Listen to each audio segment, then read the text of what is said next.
It is feminine energy and the Devi aspect which keeps man not becoming terrorist. Otherwise, the extreme fanaticism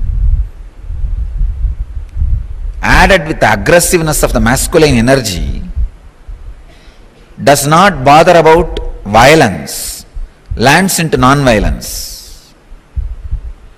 Little bit of feminine touch, the love dimension added, people will not become violent, terrorists. They will be more loving, compassionate, caring, cultured.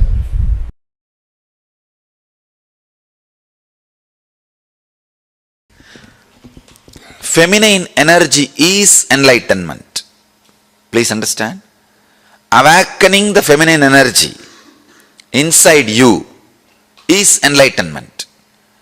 I'll first describe the feminine energy, then woman gender. See, woman has more possibility for feminine energy. Otherwise, feminine energy is not confined only to women. So understand the depth. In each one of us, there is an energy which constantly gives birth, expresses itself. Expression is feminine energy. All the adjustments need to be made for the expression is masculine energy. Please understand. The place needed should be created. Means naturally the old has to be removed. The destruction. All that work is masculine energy's work. But the very expression is feminine energy's work.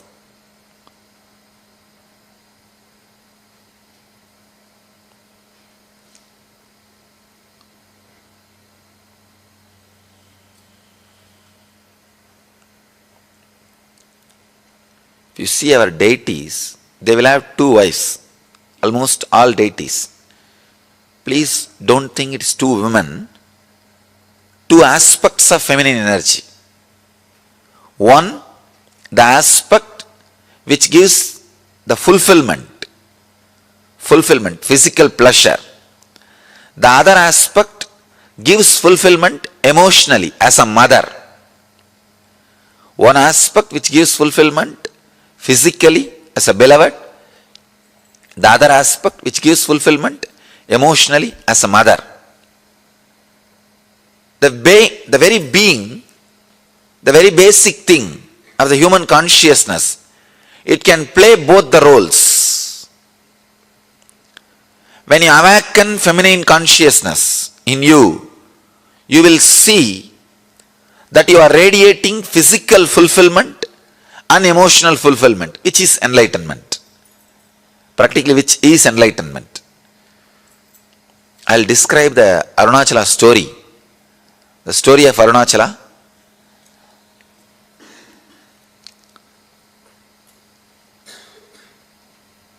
The whole Arunachala story is story of woman, story of feminine energy. The story says that Devi was meditating and inside her being, the feminine energy got awakened. Please understand, not masculine. Feminine energy got awakened. She became Ardhanarishwara. The description exactly it says, in Devi, the feminine energy is awakened and she became Ardhanarishwara. Means half male, half female. You will be surprised. See, in male, if female energy is awakened and the description says he became half male and half female, perfectly alright. You can understand. But the story says, in Devi, the feminine energy, the feminine Shakti is awakened and she became Ardhanarishwara. Means, when a woman experiences fulfillment, she experiences her beloved aspect and mother aspect completely.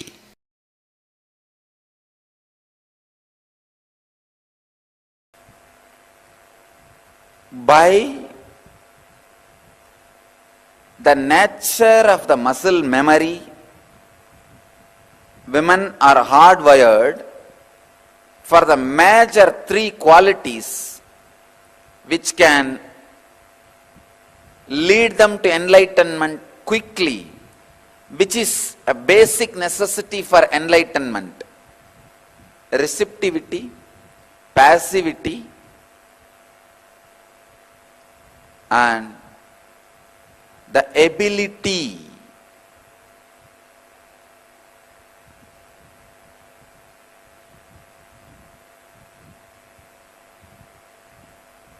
for experiencing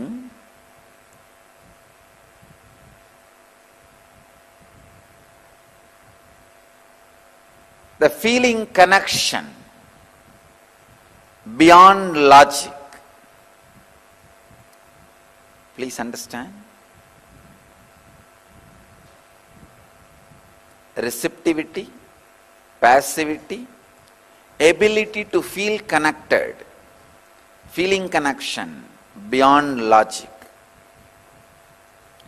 This three is part of the very biomemory of female body. Women, biomemory of women.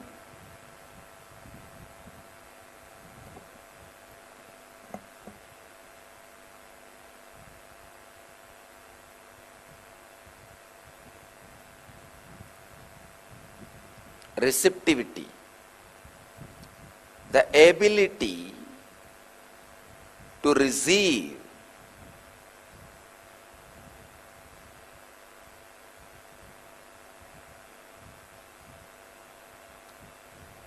the biomemory of the woman's body is not aggressive.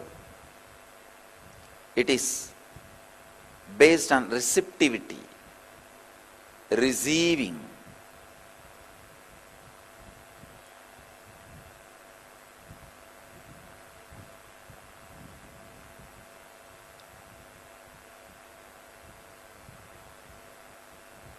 It is not based on violence. It is based on passivity.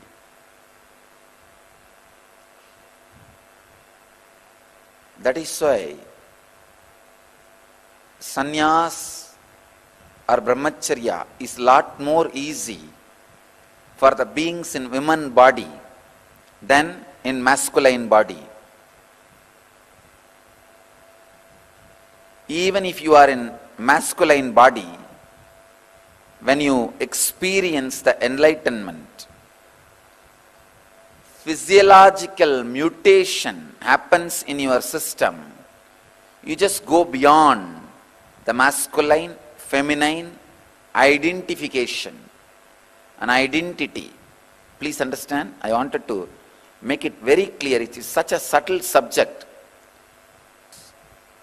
Please understand, an enlightened being is neither male nor female or child or transgender. He is beyond all this.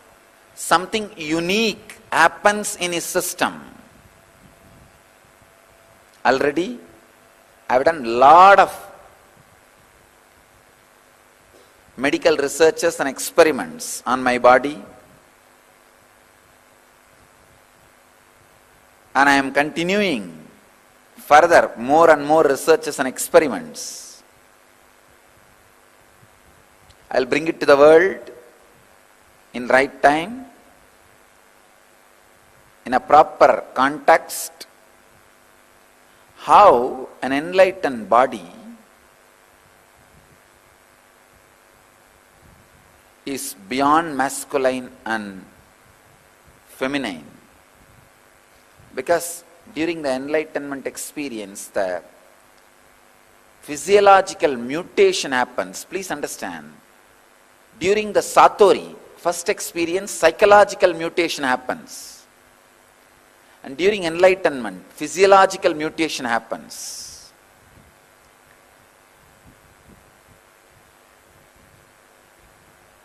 Because in masculine body, feminine consciousness gets awakened.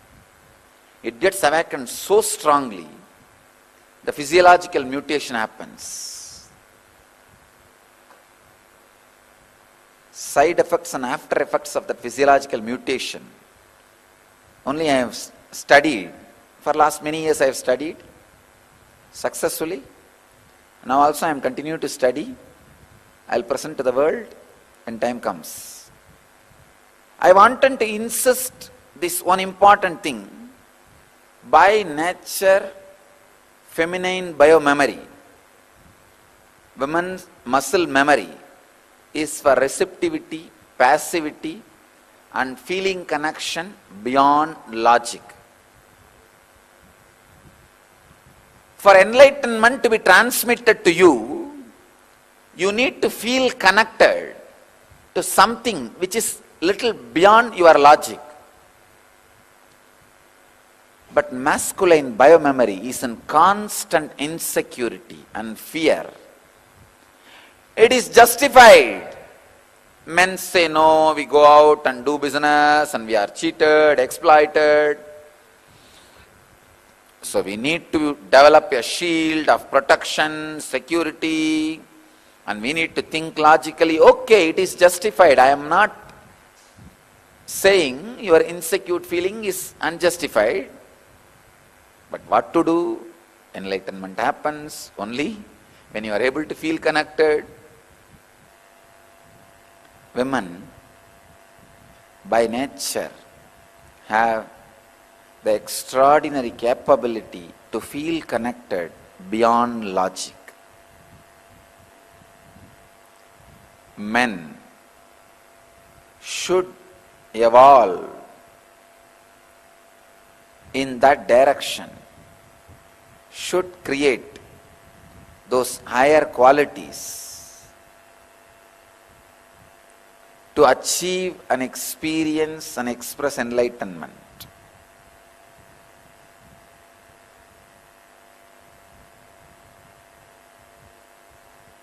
Receptivity, passivity, feeling connection beyond logic are the basic requirement for you to radiate enlightenment, the complete fulfillment. When you are receptive, passive, just simple nature can give you enlightenment.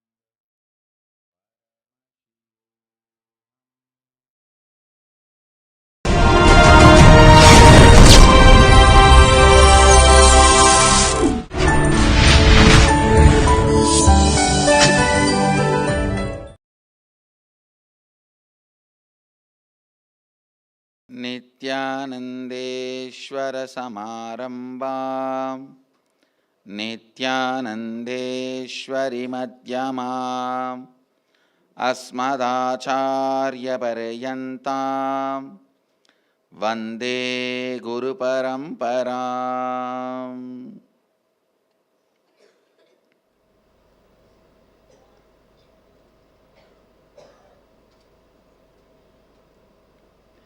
I welcome you all with my love and respects.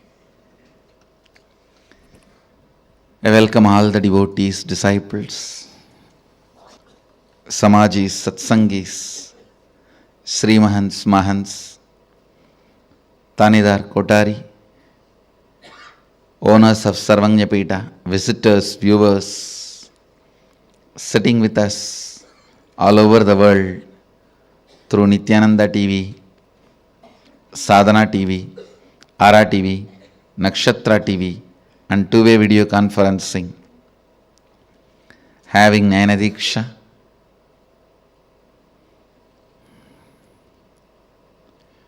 City is sitting with us in two-way video conferencing, having Nayana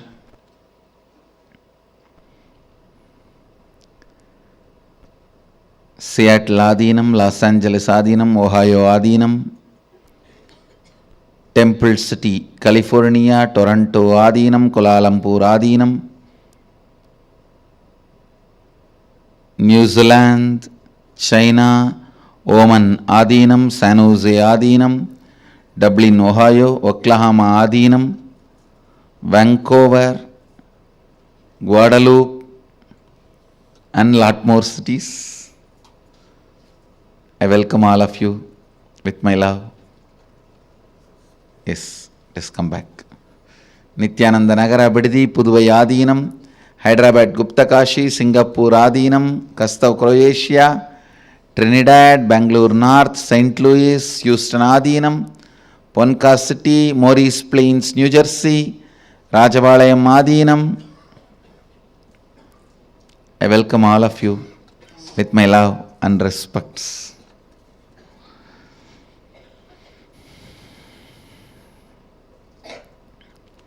Today Navaratri, third day, and Venkateshwara Brahmotsavam, second day. Devi is gracing with Lakshmi and Saraswati in Visalakshi Alankaram as a queen of the whole cosmos, ruling the Vishala, everything.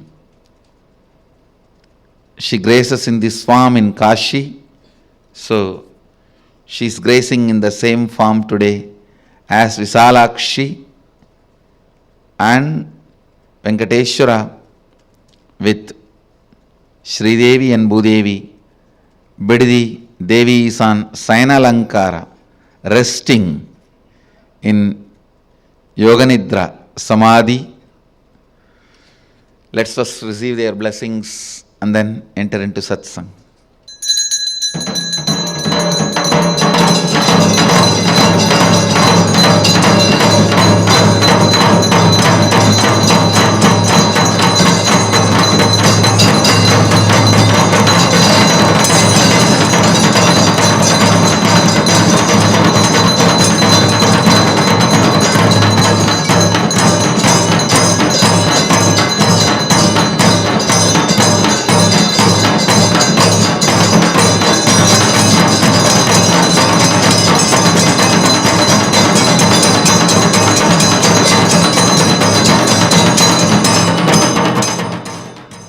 Bididi is also celebrating Venkateshwara Brahmotsava. Venkateshwara is gracing on Swarna Hamsavahana, the golden Hamsavahana. Venkateshwara's Brahmotsavam and Navaratri, both are happening simultaneously in Bididi and of course in Varanasi.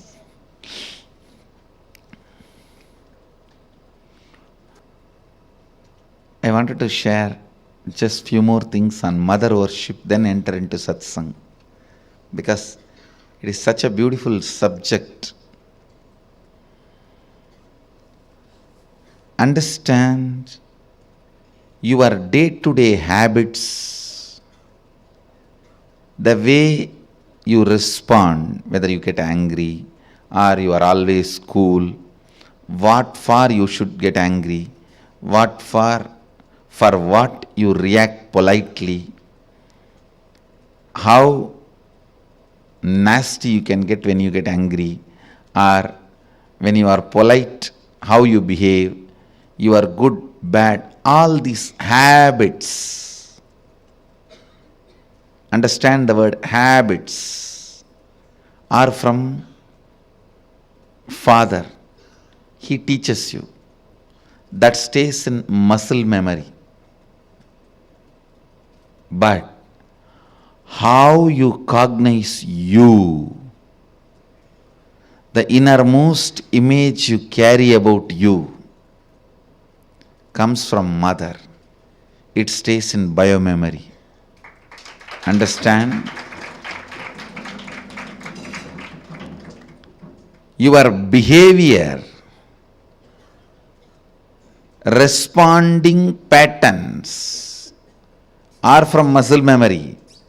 That stays in your muscle memory. That's from father. Usually, he educates you about the outer world. He contributes a lot to your outer image. He contributes a lot to how you behave with the world, how you relate with the world, what you should and you should not, vidhi and nisheda, do's and don'ts. Vidhi and nisheda, do's and don'ts. That comes from your father. That is why if you had a father who is unstable, your relationship with the outer world will be very unstable. That comes from your muscle memory. But the way you cognize you, your inner image, comes from your biomemory. That stays in your biomemory. Completion with mother only can heal and complete your biomemory. Mother worship is the direct method. Understand? Mother worship is the direct method. That's the word I'll use. Most direct method to bring completion in your biomemory.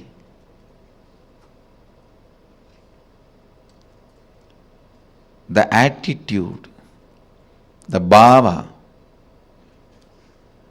which forms the basis for the way you connect with the life, with the world, the same attitude forms the basis for you to connect with yourself. Please understand. That is what we call karma in Vedic tradition. If you judge, you will be judged. Why, you know? Because the basis with which you relate with the world, the same thing will be the basis with which you will relate with yourself. Don't think when it comes to others you can utter the strong words.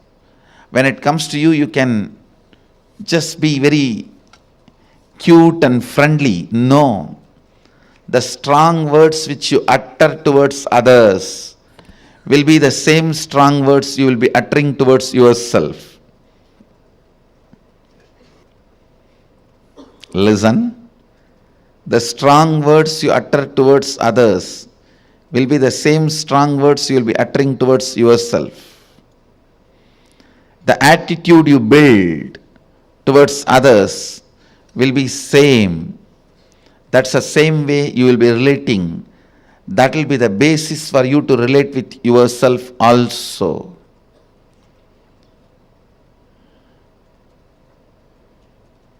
That is why I insist, bring motherliness in all your relationship with others. You will bring so much of motherliness in your relationship with yourself. You will be able to heal you. You will be able to feel you. You will be able to be complete within yourself.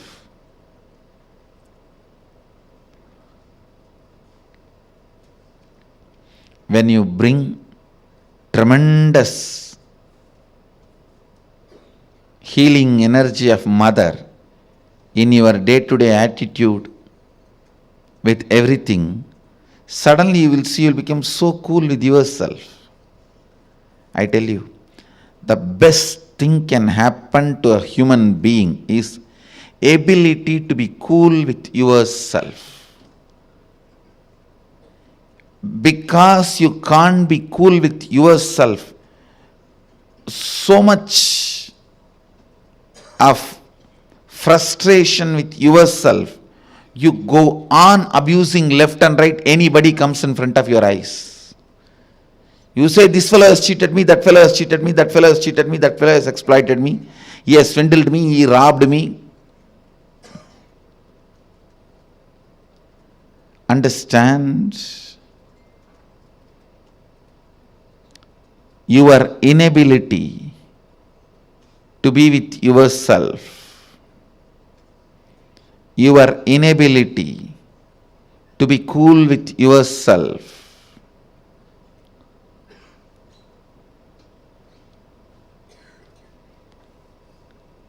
is the frustration in your system.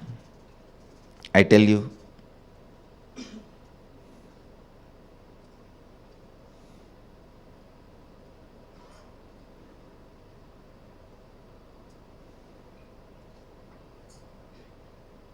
Understand? I really want to tell you. Bring mother worship as part of your cognition. You will be so cool with yourself. You will be so complete with yourself.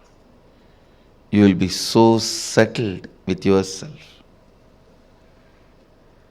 The fear, frustration, because of frustration inside, how you possess objects or things or persons. Understand? When you are frustrated, suddenly you will have so much of possessiveness to the property you have, or the car you have, or the bank balance you have, or the persons in your life. You will just suffocate the objects and persons who are part of your life. I tell you. Let the car be in garage, not in you. Let things be in their place. Your inner space should have place only for completion and joy. The bliss.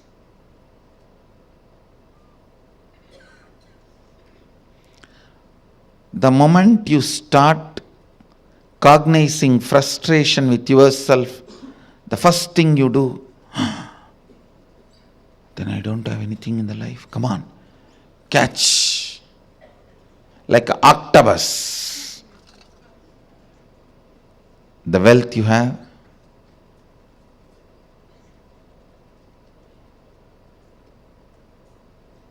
persons who are in your life,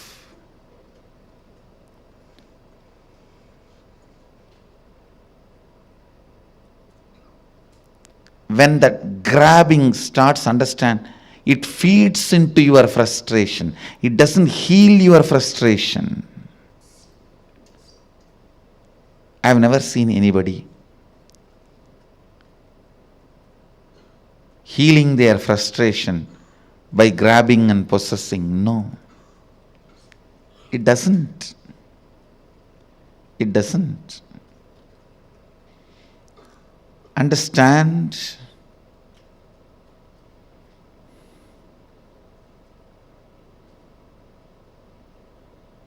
The mother energy, completion with mother and connecting with life as mother, bringing motherliness in your every relationship, not only connecting with the source of life as mother, for whoever you are source of life, letting them connect with you as mother. That's what I said. Be a child to your source and be a mother to all the people to whom you are a source.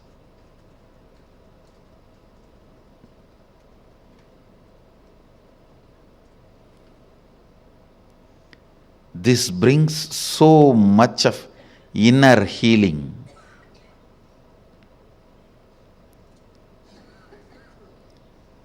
Understand, the most powerful, ultimate asset you can have in your life is inner healing.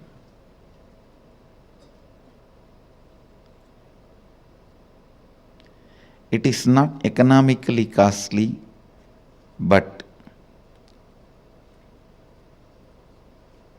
it is psychologically costly. Psychologically, to live the life of inner healing, you may need to sacrifice a lot of stupid things. You may need to remove many garbage. Think, oh God, these garbages were there with me for last 25 years. How can I give up on them so easily?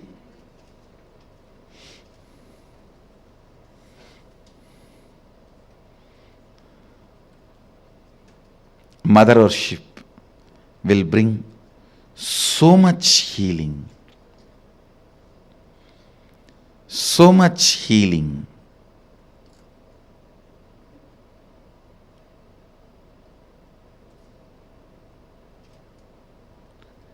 Mother worship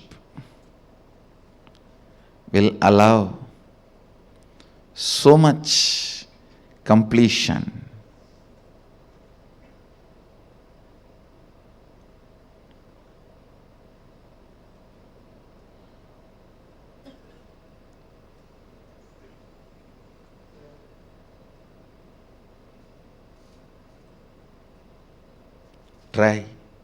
Try connecting with your God and Guru as mother. You will have so much inner healing, peace. Navaratri is the time to connect with Cosmos as mother. Celebrate Cosmic Mother. I bless you all. Let you all radiate with integrity, authenticity, responsibility, enriching, causing, living Advaita, the eternal bliss, Nithyananda. Thank you. Be blissful. Nithyananda Dhyanapītam, Nithyananda Nagar, off Mysore Road, Bidadi, Bengaluru. Phone 08027279999. www.nithyananda.org, www.youtube.com/Life Bliss Foundation.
Shiva is the source,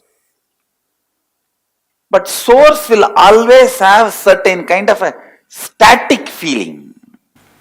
Please listen. All source material will have certain kind of just being static. But making the source material active, like an atom, that is a source material, but if it is static, it is not going to be directly useful.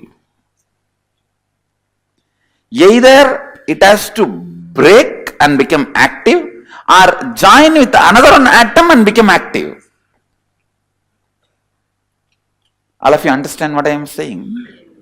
See, atom just by being is not going to be directly useful. Either it has to join with another atom and become active, or it has to break and become active. Only when it becomes active, it is directly radiating energy, power, does what we want. See, the source becoming dynamic.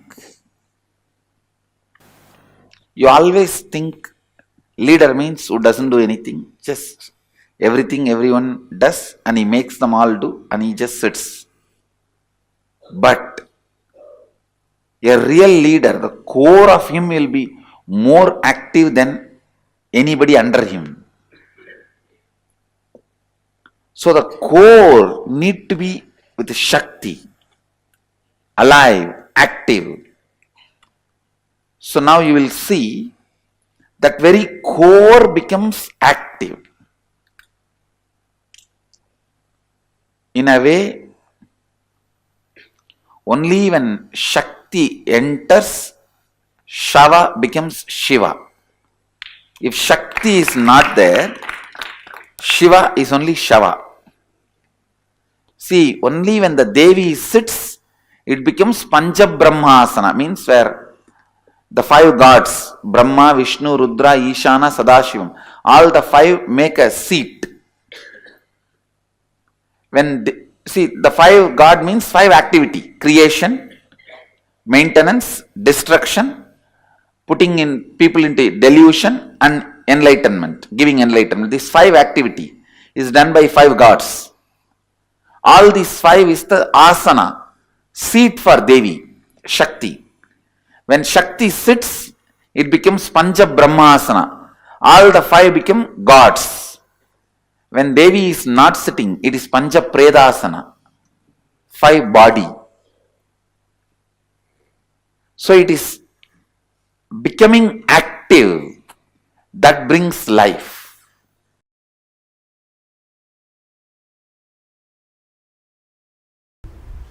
The excitement created by verbalization, excitement infused by visualization, excitement infused by the Kundalini awakening, your consciousness waking up.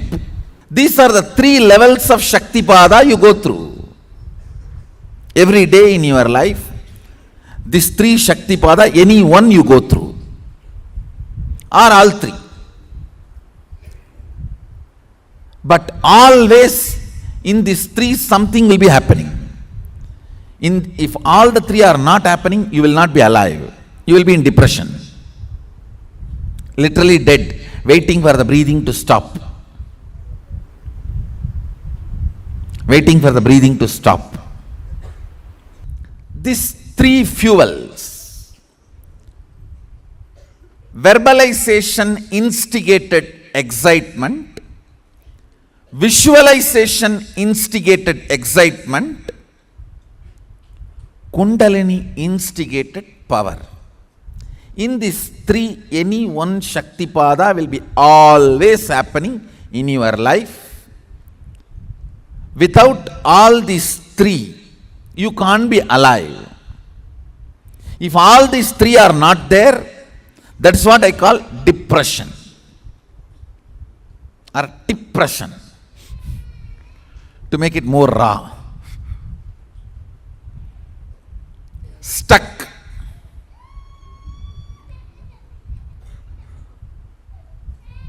Not knowing what to do, not moving what to do, not flowing with life. Understand?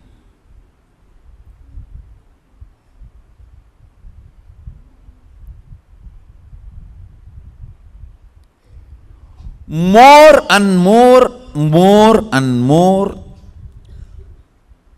getting comfortable with the Kundalini based excitement and functioning is Ishwaratva. Listen. Verbal inspiration, if it makes you functional, you will be a very logical person. Doing all the logical work, you will be so excited and you will be almost like a settled, you are in your best. I have seen few people, all they need is just a microphone. You don't even need to put volume, and they don't need people in front. Just a microphone and imagination that they can talk and people are there in the front. Enough. They are in their best. They don't care whether the people in the front are sleeping, sitting, listening. No, nothing matters.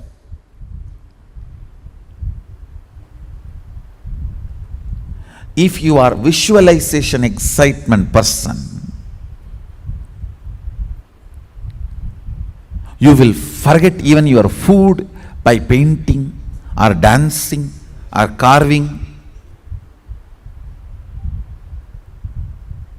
I still remember there was a period in my life just decorating deities. I'll forget day and night. I tell you, decorating deities physically and taking care of the cows physically is one of the best vatavarana for your muscle memory and biomemory. Anybody feels stuck in your life, feeling confused, stuck, confused, don't know what to do, no inspiration.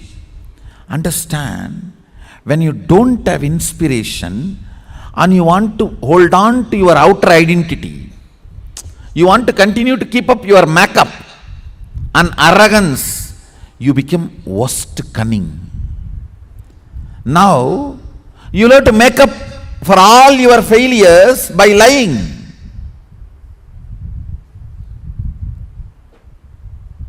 That is the worst way of building muscle memory. But I tell you, the best way of building muscle memory and biomemory, when you take care of the cows, you see, please understand, cow is not something I am talking about because I am born in Hindu tradition. Please understand, the very biomemory, muscle memory, DNA of the cow awakens certain energy in you, joy, peace, completion, sacrifice. No wrong fuel is possible. Fuel has to be right.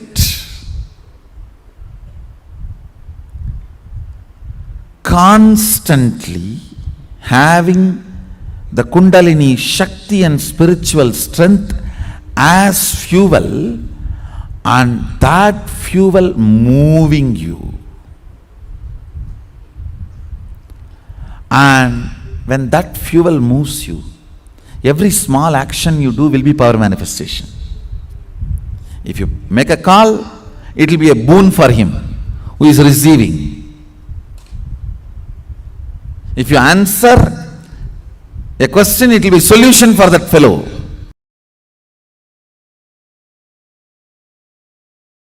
Conscious resources.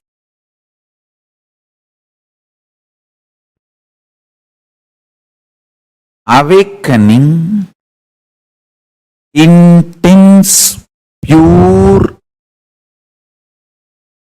unclutched space.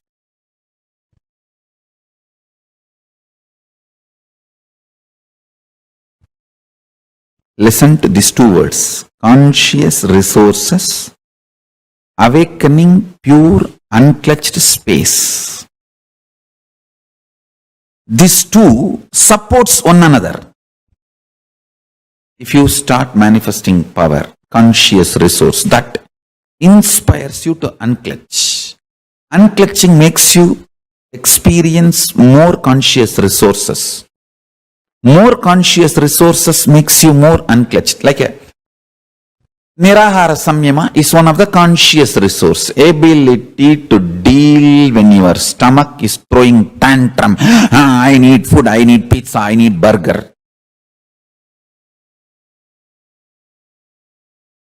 Ability to handle your stomach when it throws tantrum is a conscious resource. And that inspires you to unclutch. And unclutching makes you manifest more conscious resources and makes you manifest powers. When you manifest power, you know the Kundalini Shakti oozing out from inner space and does wonderful, miraculous things around you.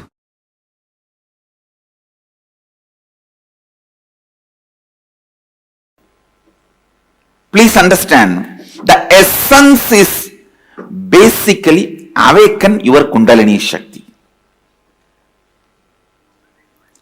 Awaken your Kundalini and raise it to the highest peak frequency.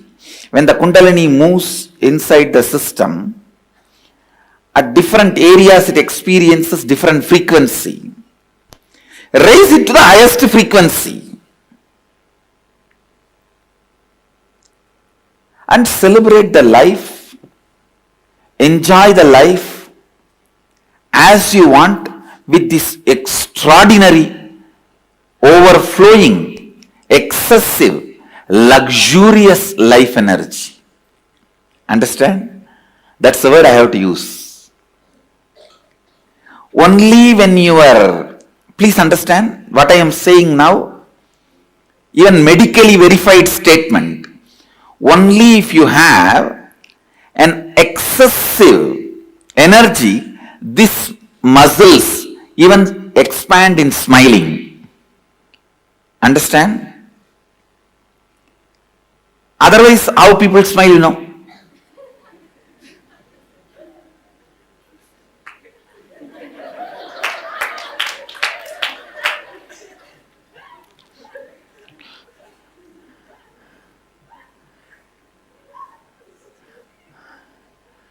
Now I am telling you, life should be lived with luxury of energy. I am telling you, if you think the car you drive, the chair you sit, and the house you live, that only demonstrates your luxury. That is the symbol of your luxury. You are cheated. You are just cheated. It is the luxurious energy you carried in your stomach, in your heart, in your throat, in your face, in your crown. That is luxury. That is the best luxury. I tell you, when you wake up in the morning, the energy you carry in your stomach is, are you carrying a cramp, or are you carrying the gas, or are you carrying an uncomfortable acidity feeling? What are you carrying in the stomach when you wake up? And by the time you get ready for your everyday routine, you remember your everyday, what is the energy you are carrying in your heart? The moment you remember, you have to go to your office, you have to meet your family, you have to meet your teamily, you have to meet your team, you have to meet your boss, you have to do your everyday actions. What is the experience you carry when you remember your everyday routine in your heart? What's the energy you feel near your chest? That decides whether you are living luxuriously or not.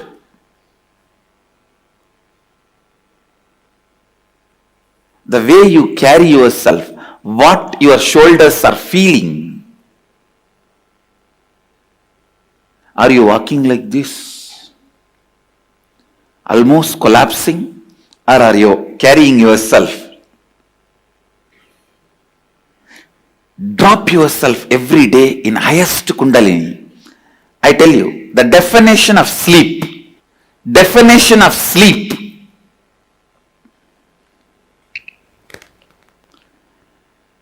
definition of sleep, you should never feel tired, bored when you close your eyes and rest your body. You should not be feeling restless. Understand? Restlessness means insomnia, sleeplessness, turning this side, that side, tossing around.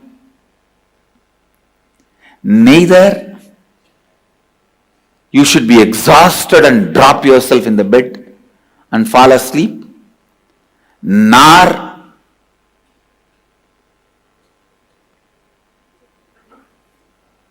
you should be restless without getting sleep. It should be just entering into the energy space. And it is possible. I am not giving you any great theories. No. Just remember, last 10 or 12 hours, the wax with which you made this world, the circus tent with which you opened and running your circus, now wind up the whole thing, melt down the whole wax and drop it into the source and relax.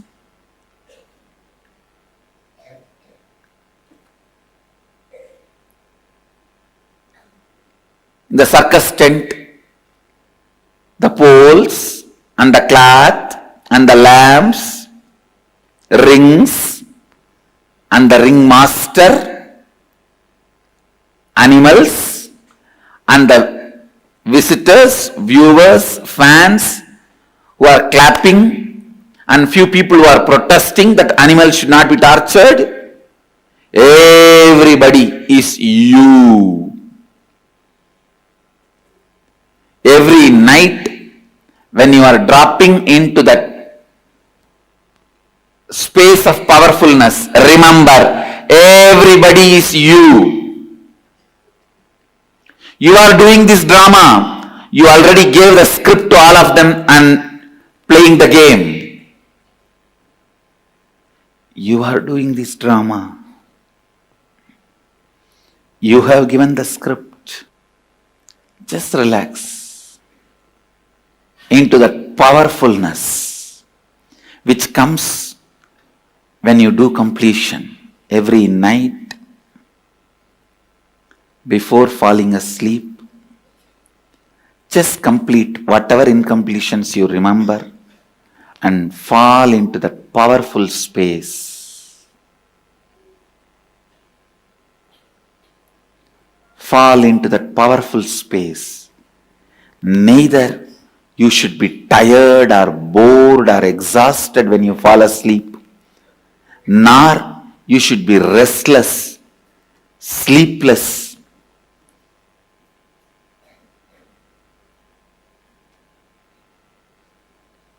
Feeling insomnia. Understand, insomnia and tiredness both are same. Don't ever imagine if you are tired you will fall asleep. No. It is not true. It is not true. You should never fall asleep if your body is aching, body is having any pain.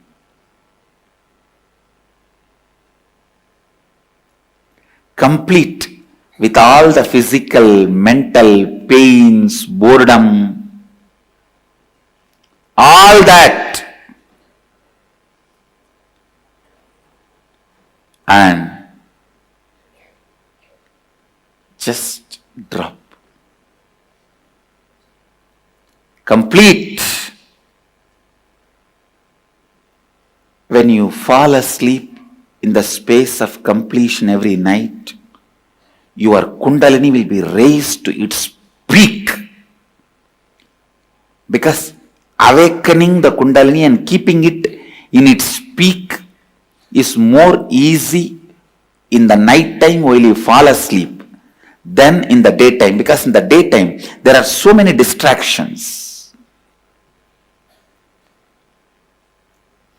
Even if you raise your Kundalini up, the moment you see your spouse, it comes down, tatak. And then you remember Anandagandha, this, that, completion, and bring it up. The moment you see your boss, tatak. And then you do something and tak, tak, tak, tak, tak, bring it up. The moment you see somebody who gave you the loan, thumb, down. It just goes up and down like a roller coaster. But in the night time, if you just relax into the space of completion and soak yourself, drop yourself in the Kundalini energy, listen, then you will just have the luxury of life energy, Kundalini. Luxury of the Kundalini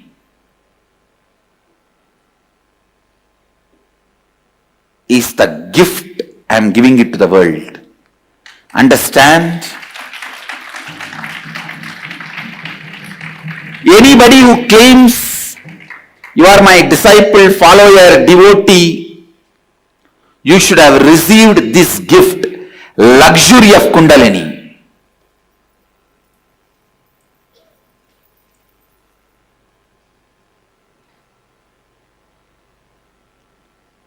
Luxury of Kundalini. That's the right word I'll use.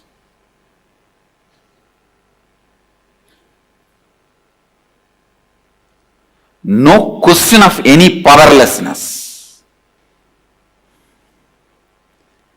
The way you carry you, the way you walk, talk, sit, see, people should know you are carrying a VIP inside you.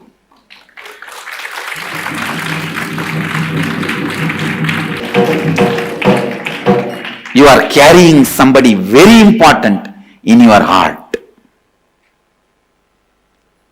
When I had the enlightenment experience, first instruction Kuppamal gave me is this only. Around 2.5 days I was in that vast 360-degree experience.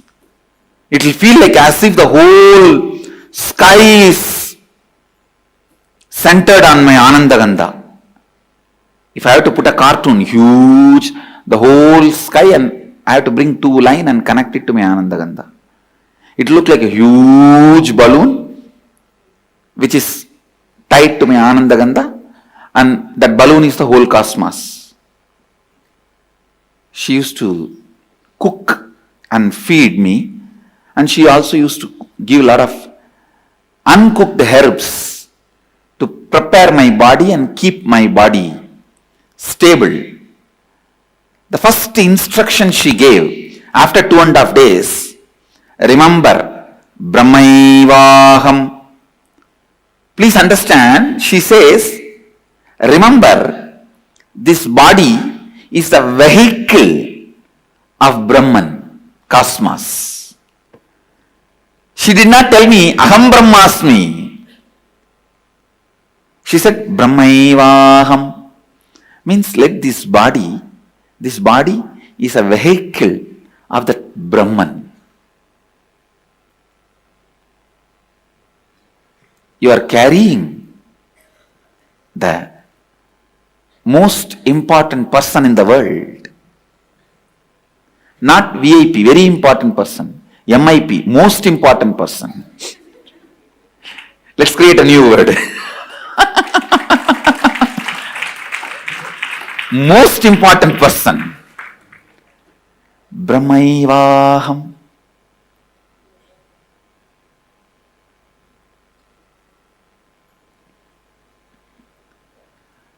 Luxury of the Kundalini. Again and again I want to repeat that word. Luxury of Kundalini. Veda Shastra Guru Tattva Swayam Ananta Lakshanam. As per the Vedas, Shastras and teachings of the Guru, myself is the pure bliss. When you come to this experience, that's what I call luxury of Kundalini.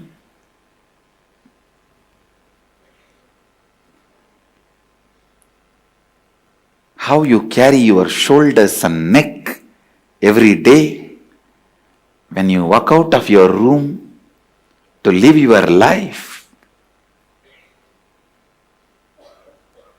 What you carry in your eyes to share with the world. Understand, whatever you carry in your eyes, nose, face, mouth, it gets shared with the world without even you pressing the share button.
First, nothing can be destroyed.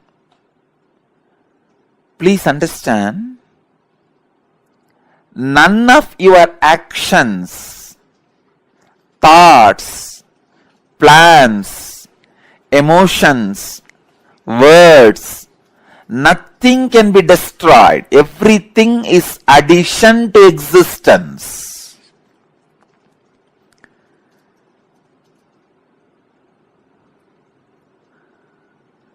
Every moment, every one of our thoughts, words, actions, everything just go on, gets added to existence. 10,000 years ago, what rishis were doing on the banks of Saraswati is still available in the cosmic archives as if it is happening now. Please understand, 60,000 years before, what human beings were doing in the Ganges civilization is available as if it is happening now with the 4D clarity, not just 3D, 4D clarity. Nothing can be destroyed in the world. Everything is stored.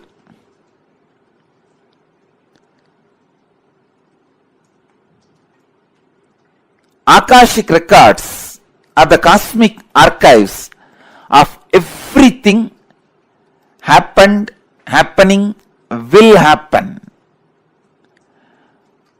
And one more important sacred secret you need to understand: time is not three as you think, past, present, future. It is the small mind which cannot see things as it is, which constantly needs to segregate.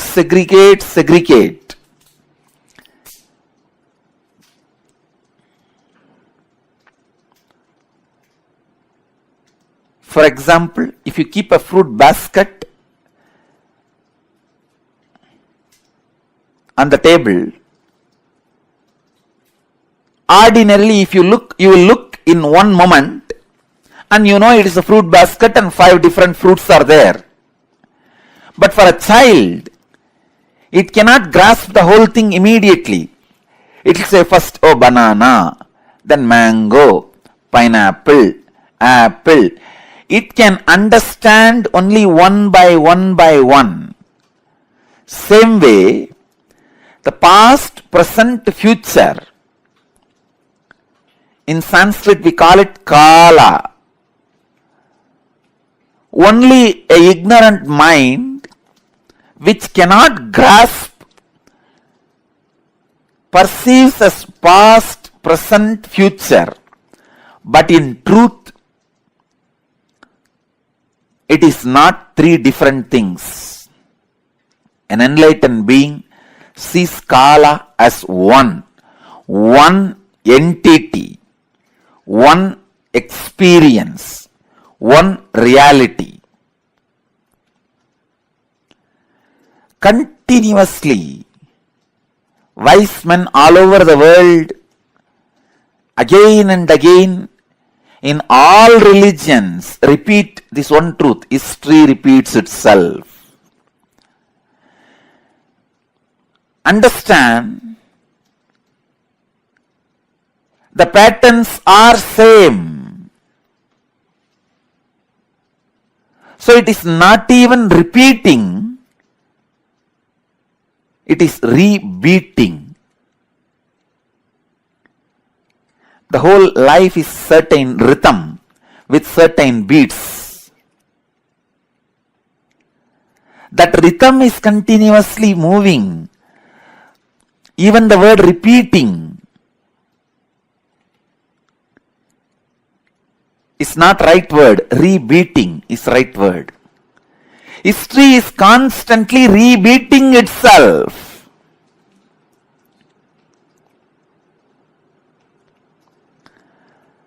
Because past is not independent of future and future is not independent from the past. They are just single unit.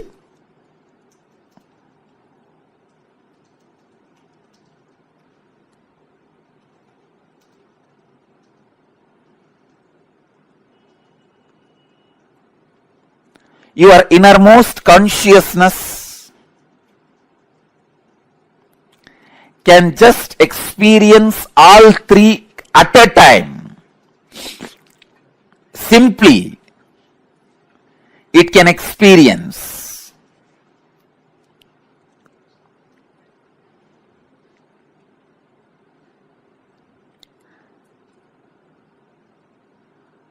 Past, present, future.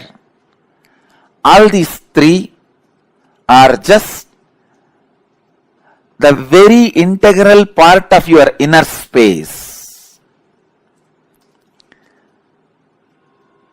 When your consciousness leans towards past, it is caught in greed. When it leans towards the future, it is caught in fear. when it is sitting with the present, it is inspired. Please understand, when it moves towards the future, it is caught in fear. That is why it jumps to greed. Fear is a wound, greed is a medicine. When greed is a wound, fear is a medicine. Fear heals greed, greed heals fear. Fear reduces greed, greed reduces fear. Greed reduces the fear and brings you back to the reality. And greed reduces the fear and brings you back to reality.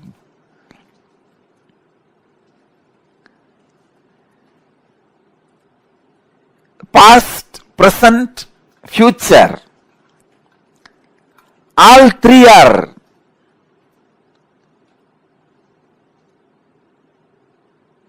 one entity, one existence, one unity.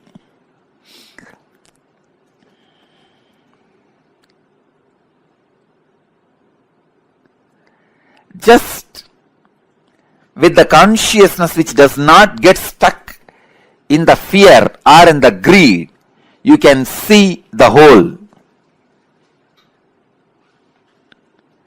You can see the whole. Please understand. You can see the whole.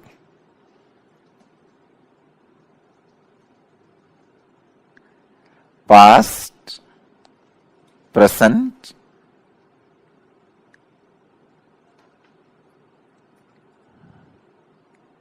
and future.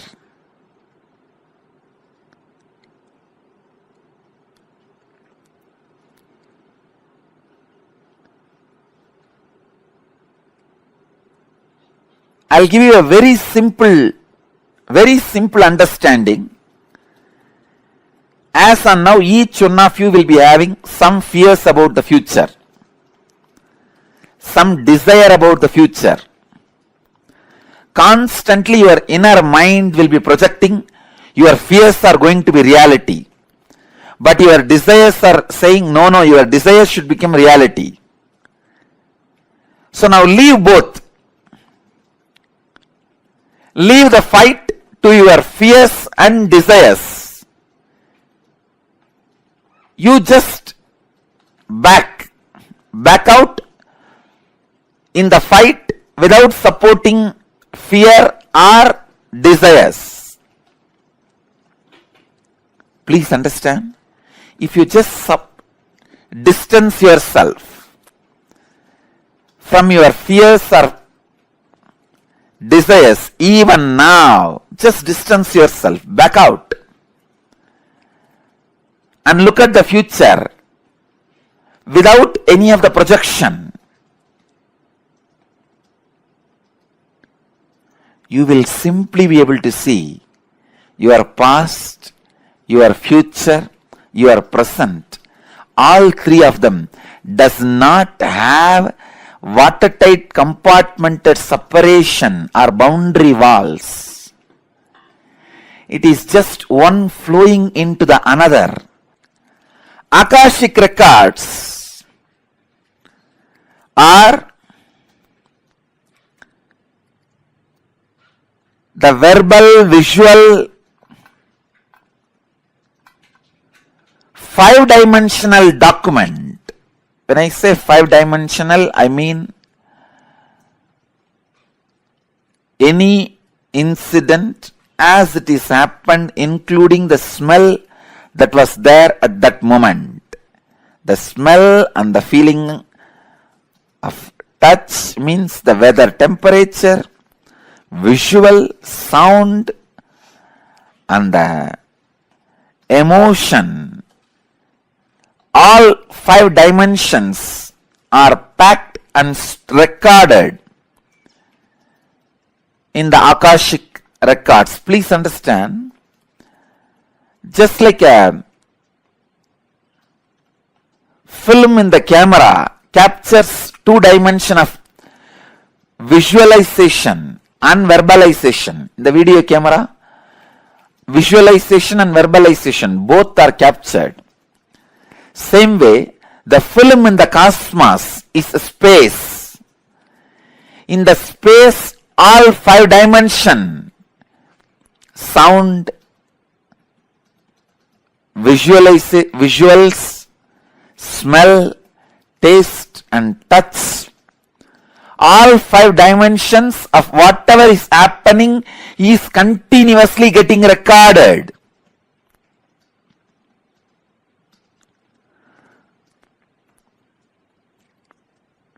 As the future is nothing but the extension of the past, the future is also predetermined. The major course of the future is predetermined. Please understand. In the past, in India, people were sitting on the floor, having plates and eating with the hands.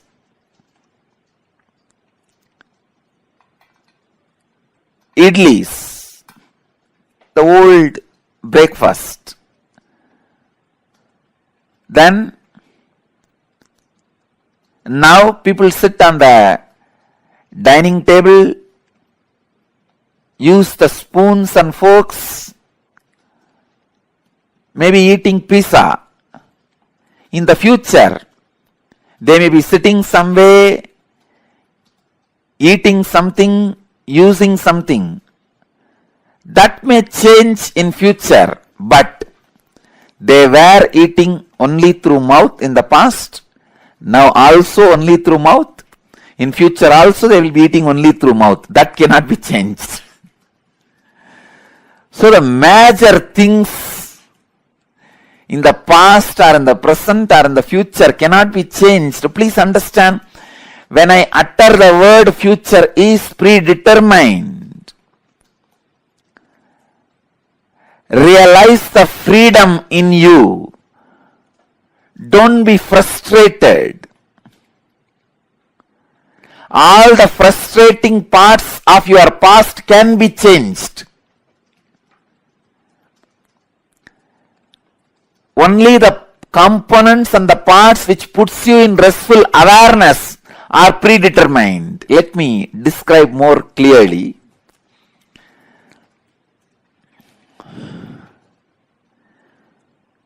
The parts which affects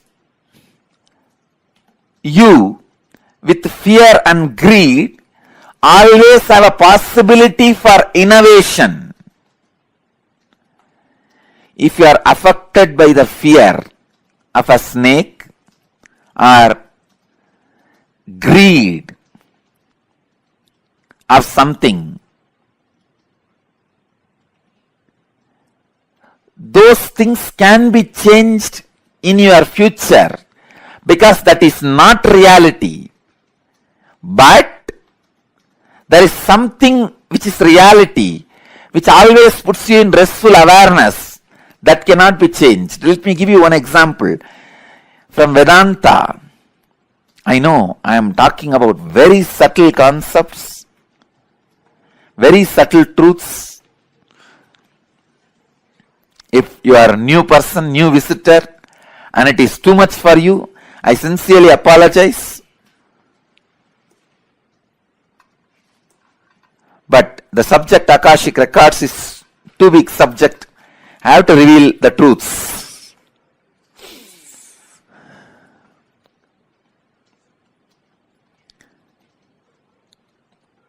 Please understand. In the dark night, you are walking in a forest alone. A rope is lying on your way. The moment you see first thing, naturally, you will have a fear stroke. It may be snake. At least for a few seconds, you will be in that mood. It is a snake. And most of us, our eyes have so much of power. It will show as if that end of that rope is moving little bit.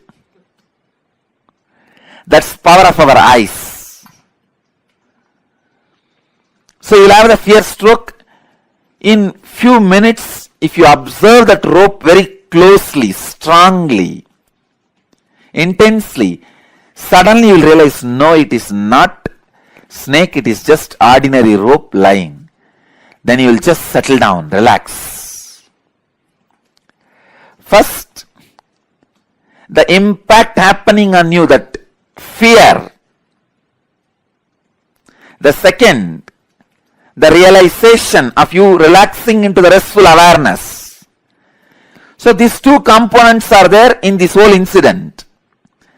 This falling back into the restful awareness can't be changed even in future. The restful awareness is reality that does not change in the past or in the present or in the future. When I say future is predetermined, I mean the component of the restful awareness is predetermined. You have to fall back on the restful awareness. So be free. You have no suffering. No incident in your future can destroy you. You have to fall back on the restful awareness. It is predetermined destiny of every being. But the component of this fear can be changed. Instead of the fear of the snake, you may superimpose alligator on that rope. If it's a big rope with few stones around it, few leaves placed around, you can project an alligator instead of snake.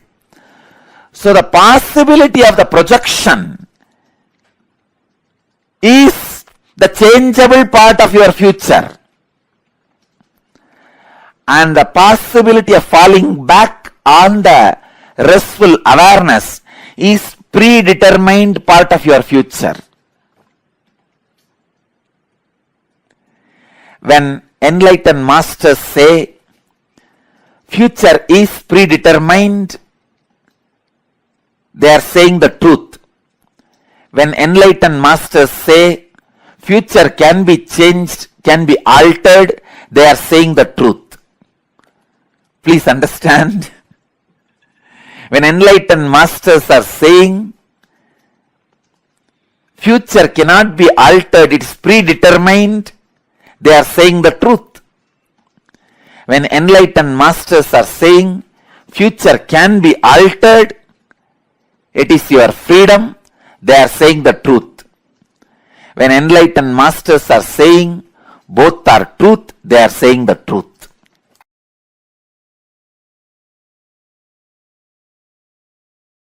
The Akashic records are, it's like a password being handed over to you. All the informations are there and this is the password, please see it, that's all. The Akashic records are like DNA of the universe. Each soul has its own Akashic records. And there are collective records of all souls of all journeys. That's what I call, all souls of all journeys is what I call Hiranyagarbha. So now I'll add some of my insights. First thing, understand, all the information you collected through all your births is available in your DNA. Second, you can access some of them just to understand and not to waste the time doing the same actions again and again, thinking you will have the joy end of this action. See, it's like if you have done certain action and you did not receive the joy which you wanted, and if you forget that you did that action and did not have the joy, you will be trying it again and again in various ways. But if you remember, you did this action, did not have the joy, you will not try it again. You will not waste your time on it again. So accessing DNA code, reading Akashic record will be useful in that way for you to become enlightened. Not to waste your time on the foolish things which you are trying to do again and again and again. For example, fighting with the master. You know, end of the day I am only going to win. And even if I let you win, means you are losing the whole game. That is why I am just letting you win, or feeling that you are winning. This is one of the major foolishness. But if you have the access to Akashic record, even once or twice, if you have access to the past once or twice, through your DNA, suddenly you will be awakened. Oh God, how many times I will be doing this same foolishness?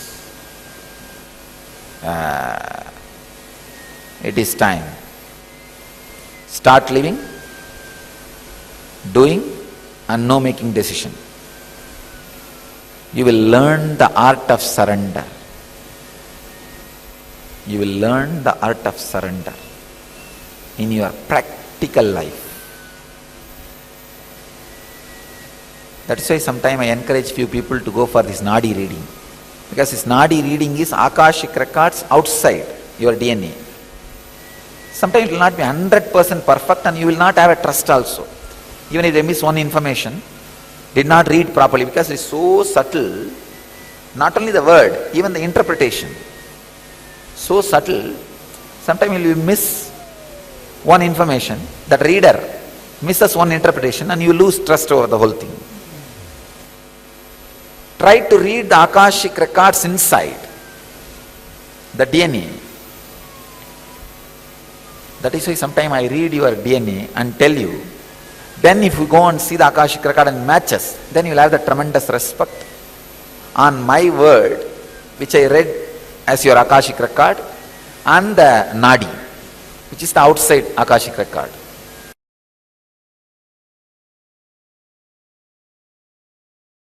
From the pure space of Kalabhairava,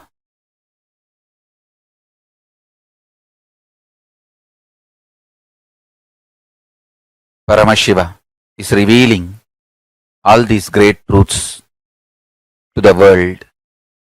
Please listen and internalize.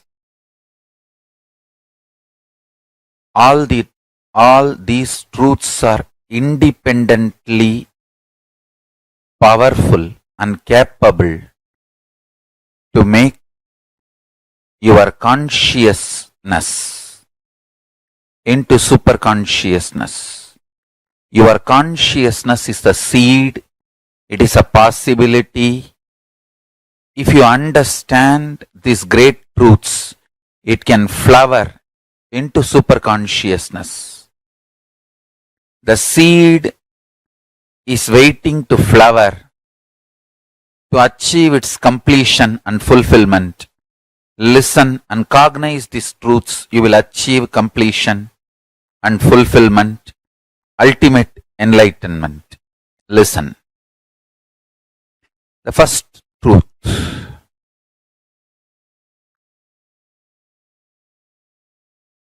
Kala continuously meets your consciousness now. So the mood of your body, your mind, your physiology, your psychology, you keep now, plays a very important role in your whole life. If you keep the now in incompletion or hopes, that will continue forever. If you keep the now in the completion and clarity, that will manifest forever. Kala does not meet your consciousness in the past or in the future. He meets your consciousness now, in the present. So, again and again, during your present moment, be in the space of completion. Learn to bring completion to yourself, restful awareness to yourself now. And do not have guilt or worry if you have the influence of the past and influence of the future on present now. Guilt or fear is a one more incompletion that is not going to help. So, not engaging with guilt, not engaging with fear, unclutching with fear, incompletions, guilt is the right attitude. Understand the official attitude towards incompletions, towards guilt, towards fear is unclutching, and all the further manipulation of fears, if you unclutch, life will become worse. All those fears are manipulation of fears. All those multi-level fears do not have the real existence. They are delusion.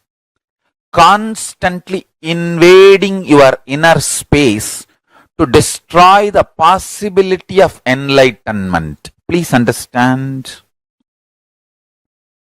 Anyone who comes to simple awareness stops behaving agitated, immature, rough,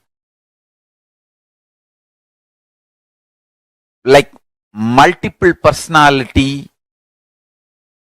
All this layered fears, fear, guilt, powerlessness, incompletion are layered. Please understand, this is the Deva Rahasya. They all do not have influence over your present moment. This present moment, you meet the consciousness. Consciousness meets Kala directly. So, any practice you do in the present moment, for example, you declare completion.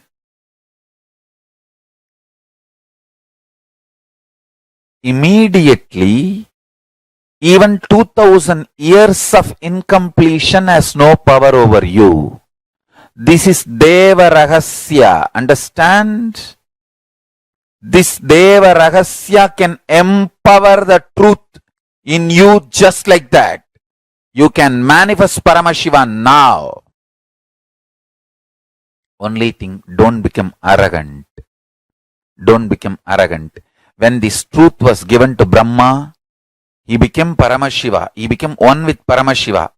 But unfortunately, he could not maintain himself in that state. He started developing arrogance and started abusing Shiva and Guru. Paramashiva, who gave this truth to Brahma as Guru, he started abusing the Guru, thinking that he knows the whole business trick or trick of the trade or the whole thing. Then Kalabhairava manifests and removes his own head and makes him understand the truth, ultimate, and again gives him back the Parabrahma space, and Brahma continues to do his responsibility of creation. Understand, Kala Bhairava is eternal compassion, eternal love. Whenever you express love, even in simple acts, like giving a smile, giving a sweet hug, without calculating, even simple act you do, the strength you feel is Kalabhairava's strength. It is Kalabhairava's strength. Extreme compassion, extreme joy, extreme ecstasy.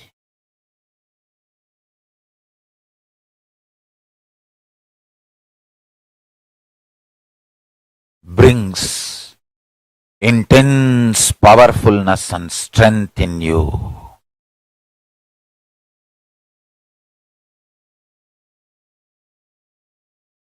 just go on be sharing smile and love to anything you see. Hug anything you see. If you don't have any object in front, hug the air. You will build strong body and heavy muscles like Kala Bhairava. Listen. Listen to this Deva Rahasya. Look everything you see with love. Hug everything you see, including the air.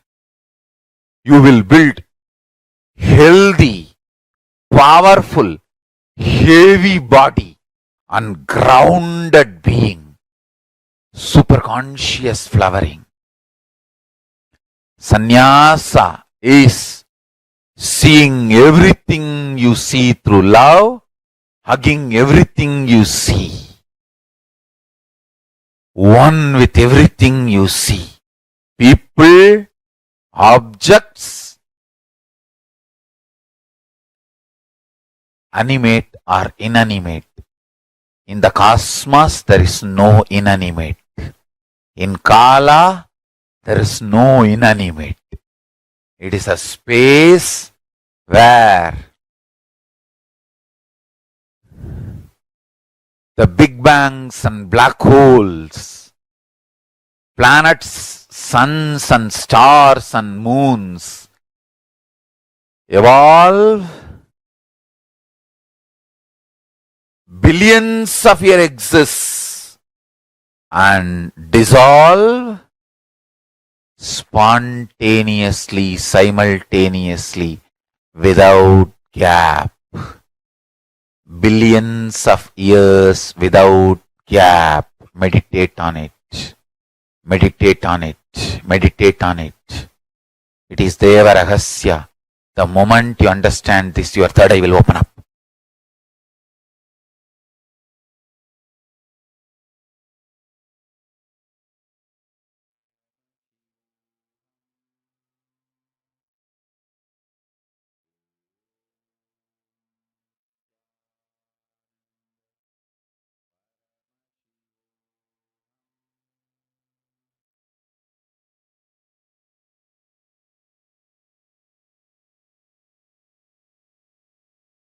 And the great Guru Parampara, if I have to tell the names, all the names I remember itself will run into hundreds. From Arunagiri Yogishwara, Paramashiva himself, then Guhe Namachivayar, Guru Namachivayar, Virubakshi Devar,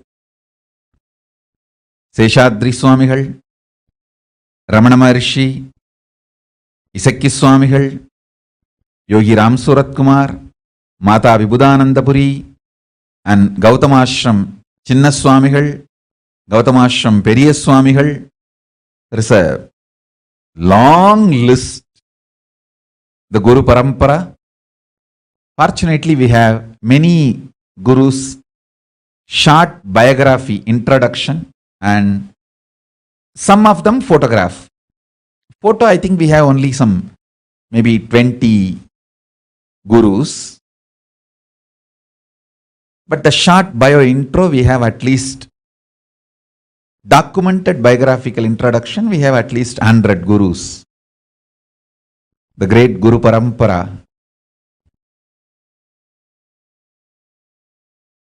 unbroken lineage of gurus, the Guru Parampara,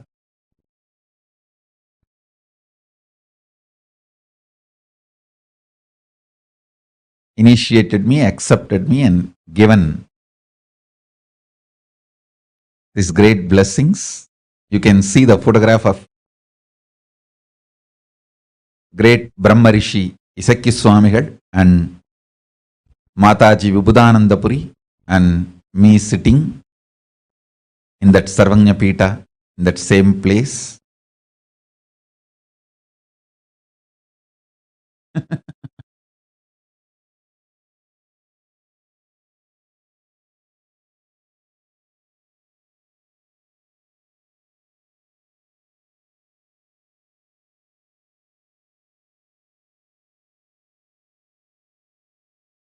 I bow down to all the Guru Parampara from Om Nithyanandeshwara Paramashiva Samarambam Nithyanandeshwari Parashakti Madhyamam.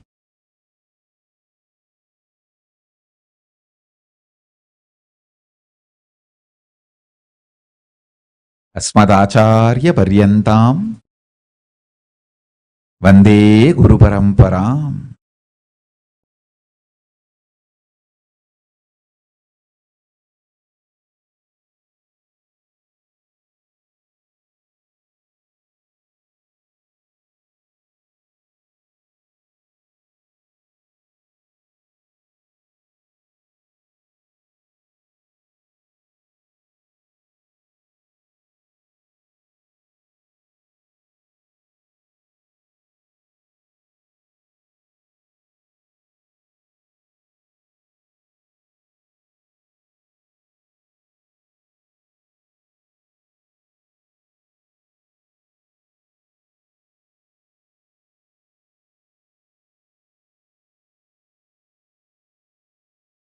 Listen, I have various levels of gurus in my life. There are some of my gurus who just predicted I am going to come, the incarnation is going to happen, and before even I came, they left the body. But they were also reason for my incarnation. There are other gurus who predicted I am coming, and the moment they made sure that I am safely landed and they saw me as a baby, then they said, yes, now things are done, they left the body. Like Pundi Swamigal, Pundi Artu Swamigal, he just waited for me to land and settle down in the body. After I was born, I was taken to him. He confirmed that his father has landed and everything is going well. He just said, my job is done, and he left the body. There are some other gurus who made sure I settled into the body and start manifesting nicely, and made sure I have reached the non-return zone. I won't fall anymore into human zone. I have gone beyond the human zone. And then they left the body. Isaki Swamigal. He realized I have started flowering and I have gone to non-return zone. Nothing to worry anymore. And he left the body. After making sure. I think by 1991 he left the body. Pundi Swamigal left the body in 1978 itself. That same year I assumed the body, he left the body. After making sure I have settled and everything is okay, and he left the body. Then there are some gurus who continuously monitored and guided, gave instructions how I should be brought up. Like Kanchi Paramacharya, continuously he has given instruction to 230th Guru Mahasannidhanam of Tondamandala Adinam, who was my grandfather and my guru. There are some other gurus who made sure I have fully flowered and then left the body, like Kuppammal and Raghupati Yogi, all of them. They made sure I have fully flowered and then they left the body. There were some other gurus who made sure I have started my public life actively, only then left the body. Yogi Ram Suratkumar. He waited till I came back to Tiruvannamalai and gave him the assurance that I am continuing the spiritual mission and everything is well, all is well and it is happening. And then only he left the body. In 2000, he left the body. Understand? I am telling you batch by batch. Kuppammal, Raghupati Yogi, Annamalai Swamigal. All of them left the body almost at the same time, in 1 or 2 years. Listen carefully. Only after I started the public life, everything is okay. Visuri Swamigal, Yogi Ram Suratkumar left the body. There were few gurus made sure even in my public life mission, everything is going well. I have been given continuous guidance and instruction. Only after they were assured everything is going well, they left the body. That is Tiruchi Swamigal. Tiruchi Swami left the body only in 2005. Till then, regularly, I myself will go and fall at his feet and ask for guidance, or he will send his disciples and call me. There are so many witnesses in Bangalore even now. He will send some of his disciples, Chettiars, and tell them, hey, tell Swamiji to come. When I go there, he will ask about every detail and he will instruct me.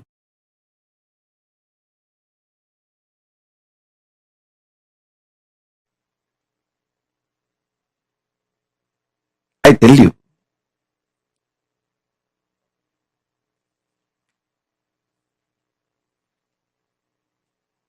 I am brought up by very powerful gurus, most beautiful gurus who took my life as their life. See, actually, I am not a first generation success.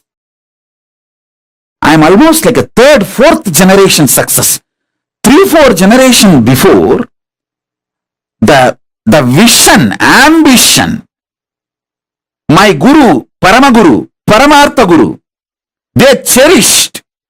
My Paramartha Guru poured all his ambition, vision intensely into my Paramaguru. And my Paramaguru poured all his tapas, energy, intention, intensity into my Guru. And my Gurus have poured all their intention, energy, power, tapas, ferociousness, everything into me. I am that intense manifestation. That is why within the 44 years, so much has manifested through me. The intensity of 3-4 generations of my gurus poured into me made all this manifest. And I had an amazing ecosystem of gurus. It's not just one guru, please understand. I had a beautiful guru parampara. It's like a university. I learnt Agaman Shaiva Siddhanta from Muduverumbulavar Vidwan Panduranganar, Yoga from Yoganandapuri, the science of Aushada from Narayana Swami, and Nirahara Samyama, and the science of Nirahara from Mauna Swami, the science of Advaita Vedanta from Isakki Swami, and experiential Suddhadvaita from Annamalai Swami, Tantra from Mataji Vibhudanandapuri, an amazing ecosystem.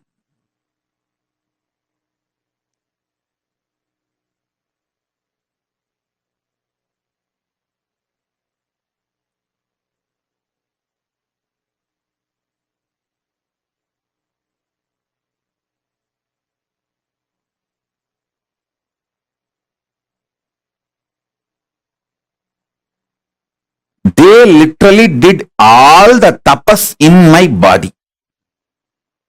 And I will do the same for you. You all. As long as you are my disciple, you come and sit for the satsang, that's enough. I know what to do inside you, outside you, to make you manifest Paramashiva.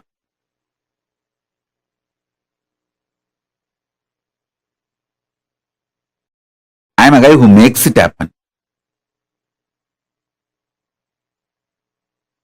No question of reasons. I always tell, valid reasons for your failure does not make success. Valid reasons for not doing is not equivalent to getting it done, making it happen. Make it happen. Shock everyone by making it happen. That's my life. last 44 years, this is the statement I can make comfortably about me.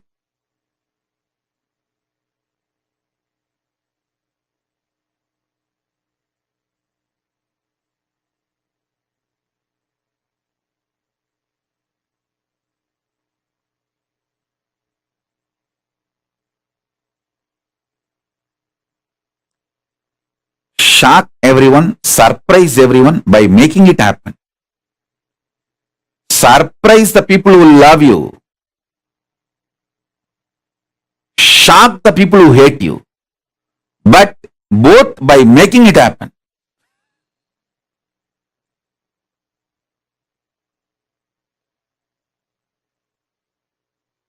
Whether I surprise or shock, it's always by making it happen.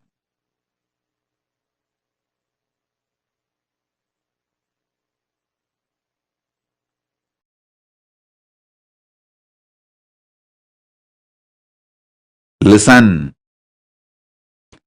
From morning till night, from sunrise to sunset, they will make me do Surya Namaskar. Same way, in their old age, some of them were 90, late 90s, they will walk 6-7 kilometers up the Arunachala hill to get some herbs to make aushadha for me to detox my body. They walking up and down Arunachala hill to get the herbs is 100 times more difficult than me doing Surya Namaskar from morning till night, sunrise to sunset. When I see their dedication, I never doubt their intention. When I don't doubt their intention, I just do what they say. I submit myself to their ferociousness.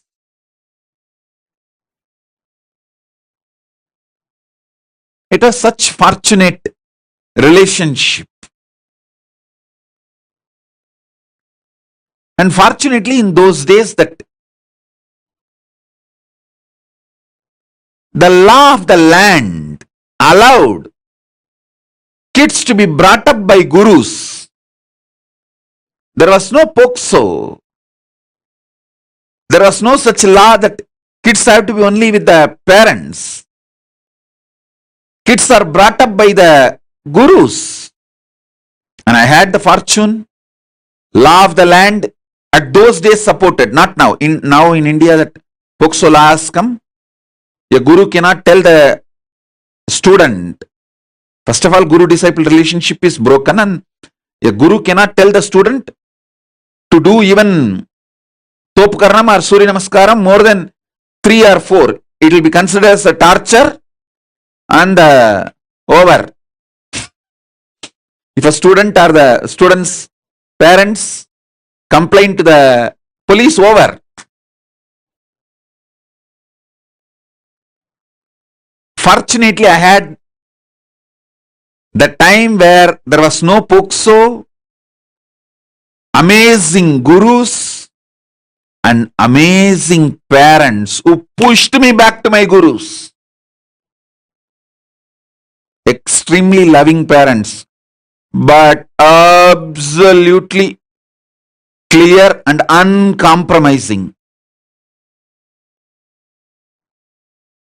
From sunrise to sunset, I would have done Surya Namaskar, which is roughly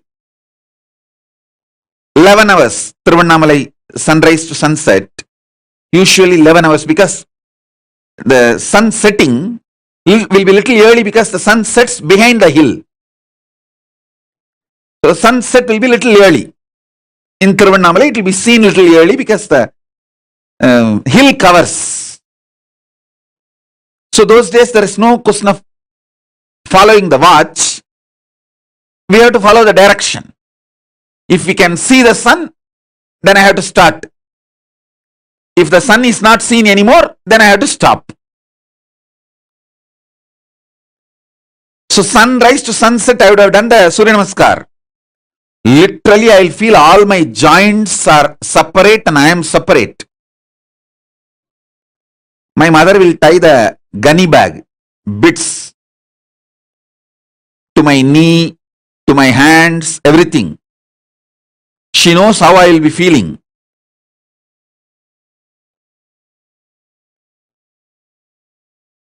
I'll scream at her, throw tantrum. See my Guru, he made me do this Surya Namaskar from sunrise to sunset. She will just keep quiet. Next day morning, early morning, 4:30, that's the time my Guru will come to pick me up for my training. She will come politely and wake me up as if nothing happened yesterday night. கண்ணு தாத்தா வந்துட்டாரு, coffee குடிக்க போலாமா? That's why she will wake me up. Means the Tata means Raghupati Yogi, my Guru, and he will take me and give me a cup of coffee first. There was a hotel, Udupi Hotel. Even now the hotel is there. That Udupi Hotel owner is the disciple of my Guru, Raghupati Yogi. So he will take me there and we both will have a cup of coffee, then start our yoga classes to temple. She will act as if nothing happened.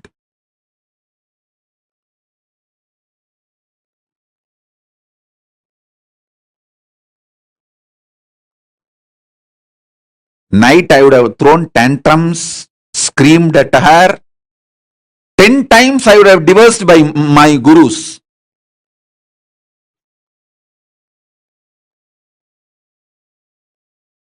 I would have used every known Tamil bad words to me, on my gurus, on my mother, on my father, on everyone.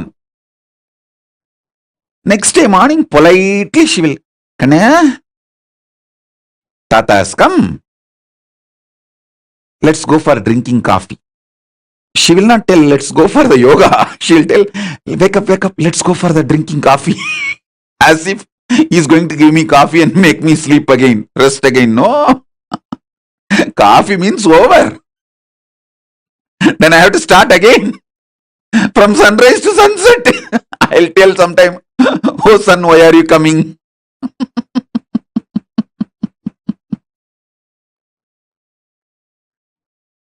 But I tell you,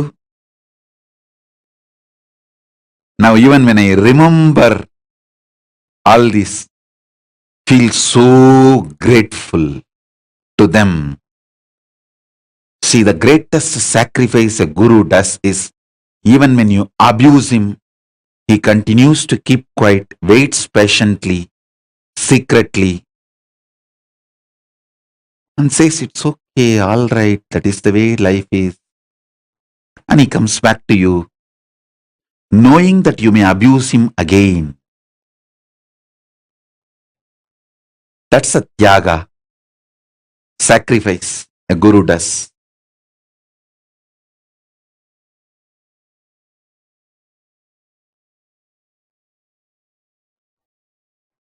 I had that kind of amazing gurus.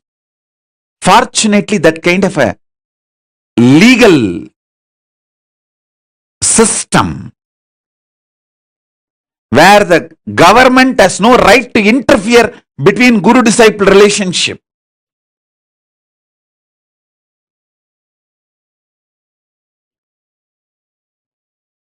I received every knowledge. Knowledge about body, mind, economy, herbs, medicines, even the knowledge about sex, everything I received from my gurus.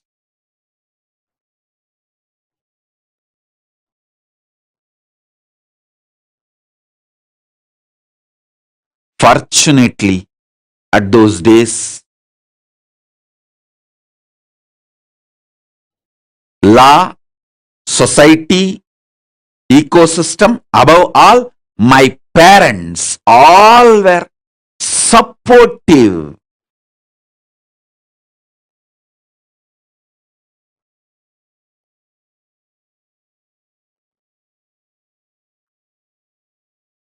One of my guru, Mata Vibhudanandapuri Kuppammal, who brought me up,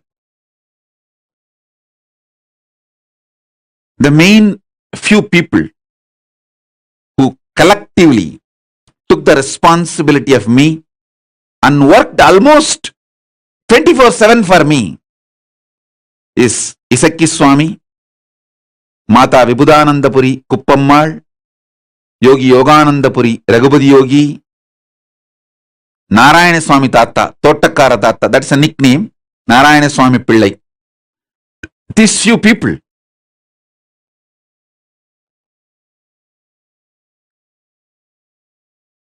Kuppammal will, in her old age, ripe old age, she will climb the hill, Arunachala hill, with just one walking stick to collect herbs to make aushadha, to detox my body, and come back. When she comes back, I have seen thorns in her leg bleeding. But not only she will not complain, next day after feet are healed, after 2 or 3 days again she will go for next trip to collect the next set of herbs.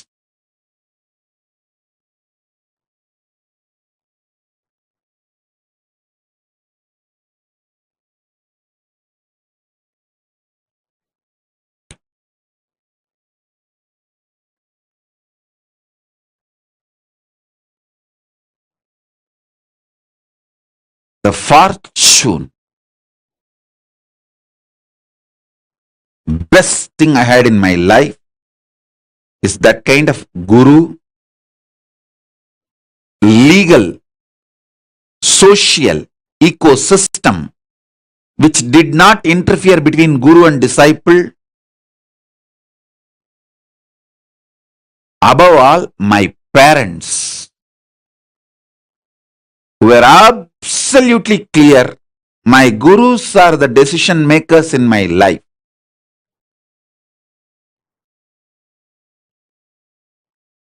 Every time I remember their sacrifice, tyaga,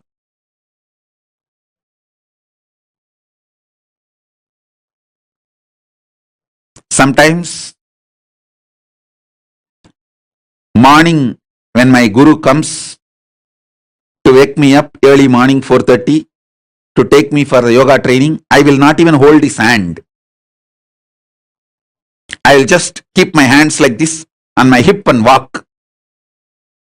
That is what you do now, blocking me. Same thing I used to do then. In those days, that old style of blocking the guru.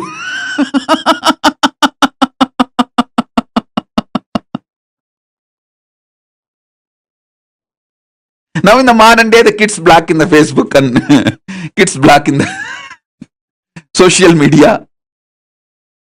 That is modern day way of blocking.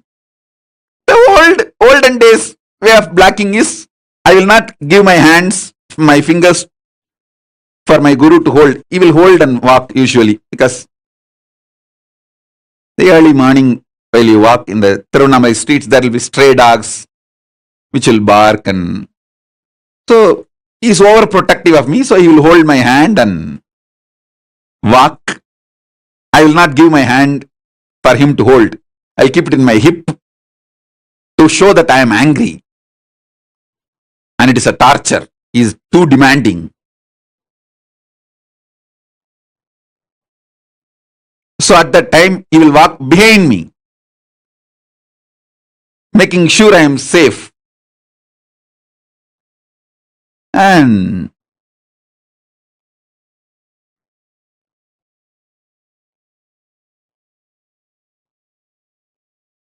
I have seen their tyaga. I have seen their sacrifice. I have seen their love.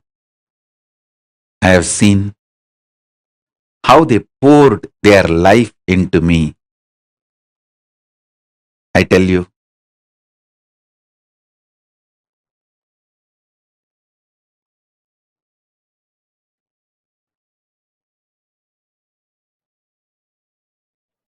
That is why I am so grateful to that whole ecosystem.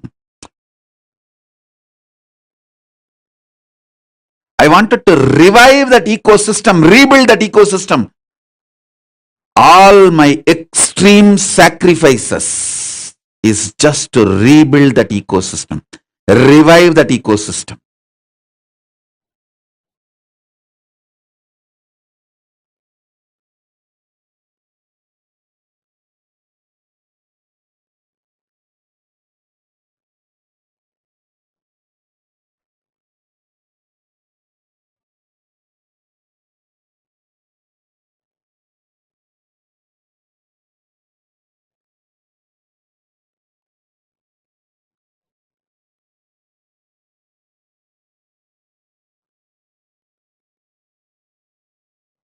So whenever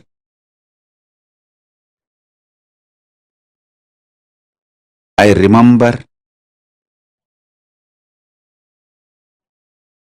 the extreme sacrifice of my gurus,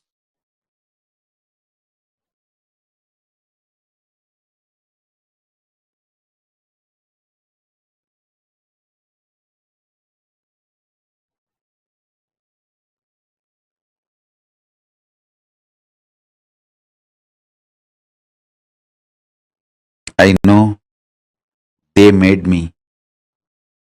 They are living through me. They are manifesting through me. It is just they. Guru Parampara, Guru Parampara, Guru Parampara.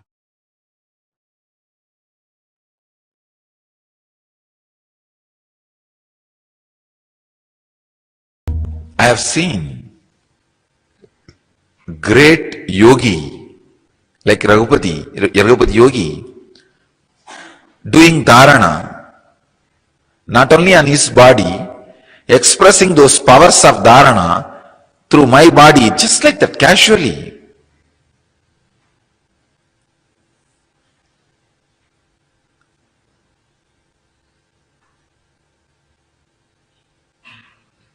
One day, he told me that concentrate on this spot, Kurmanadi, you will be able to see all the stars. I started laughing. I had a very intimate, friendly relationship with him. Still, when I remember, I can cherish it. I had a great reverence, surrender, devotion. With all that, very friendly. I can say one of the important ingredient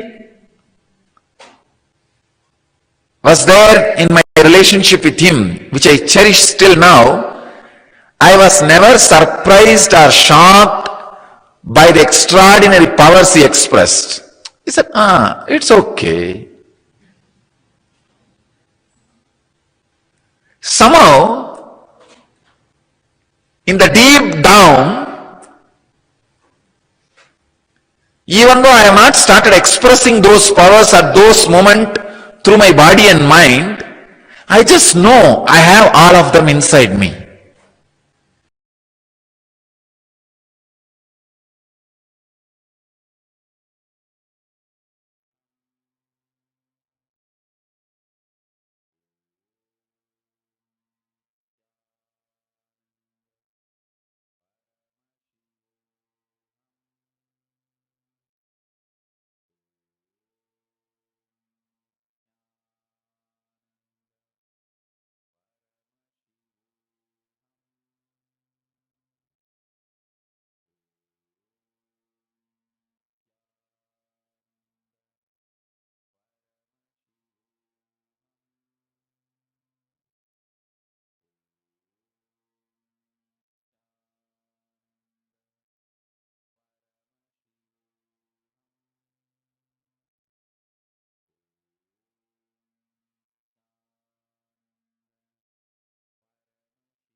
Nithyanandam.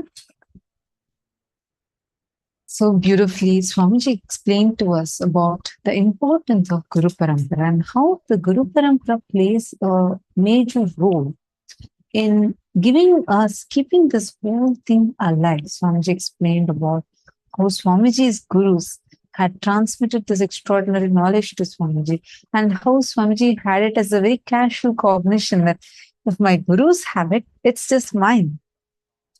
See, this entire Parashakti Akashic Readings that Swamiji is making it available to us, this science is unique to Sanatana Hindu Dharma, and it is kept alive only through a living stream of Guru Parampara. This is something very important for us to understand today. How many of us are able to sit in different corners of the world, able to experience the auspiciousness, the goodness that is showered because of this Guru Parampara being kept alive? And nice to see many of you that are logged in. Nithyanandam, Ma Prematavasi, Ma Saroj Oplish, Ma Margarida, Chantal, Nithyanandam, to all of you that are here with us. Many of you are understanding the importance of Guru Parampara that Swamiji beautifully elaborated to us. Take a few minutes and please share. What did you understand and what did you exactly click with?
Sorry for the technical glitch.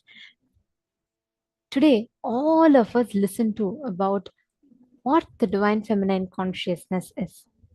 We also understood about how the ultimate in life, all the best things in life are showered through Guru. Swamiji beautifully told, right? Swamiji is nothing but a small living stream of enlightened masters gone right. Parashakti Akashic Readings and various such indigenous traditions of Hinduism is from the living stream of the Guru-Shishya Sampradaya, the Guru Parampara, which many of us, unfortunately, due to years of persecution, have lost touch with. How many of you even knew about gurus and the importance of guru in their life before connecting to Swamiji? Even the need of a guru, even the value of a guru is understood only through a guru. Such is the importance of guru. Because the Guru-Shishya Sampradaya remains as a backbone of Hinduism to revive all these sciences. Today, all of us are experiencing the connection. We all experience the love, feeling connection, whatever we call it, right? That experience of the ultimate happens through us, through this sacred Guru-Shishya Sampradaya, the Guru-Shishya Parampara. Now, during darshan, what exactly happens? Like right now, in just about a few minutes, we're all going to be entering into the darshan. But let us actually understand what happens during darshan in our inner space. See, every day, all of you are sitting in the darshan. Many of you who come here, I know, or many of you so sincere, like every single day, you all make it a point to come and sit and receive the darshan. Please understand, without your effort, silently, without you taking an action, the divine inner space of Swamiji's, which is like the exact powerful cognitions, powers, the thought processes that happens in Swamiji, reflects inside your inner space, inside our inner space. This is what happens during the darshan. And it's a very, very powerful science. Because during darshan, what happens is you don't make a conscious effort. What do we do during darshan? We all sit and we all see the darshan, right? We all enjoy the music. But through every sense, you're literally experiencing the divine through the songs that each of these songs are mantras. And they awaken a certain energy channels in you. Similarly, through seeing, just by looking at Swamiji, you connect to those deities, you connect to those forms. In each of these forms, in each of these manifestations, Paramashiva as the ultimate, as a Nijavatara, he literally makes himself, mirrors himself into us. This whole science, all about the, all about darshan, the awakening of Shaktis, mirroring of neurons, all of this is a practical science you can experience and benefit in your everyday life. Now, as we all prepare for the darshan, let us take a few minutes to actually understand how this process happens in us. When people talk about the universe, they usually mean the vast expanse of space, billions of light years across. However, there is another universe, an unseen world that governs everything we see. When we go down in size, trillions of times smaller, to the microscopic world, the rules are much less intuitive than the ones we're used to from the large-scale world.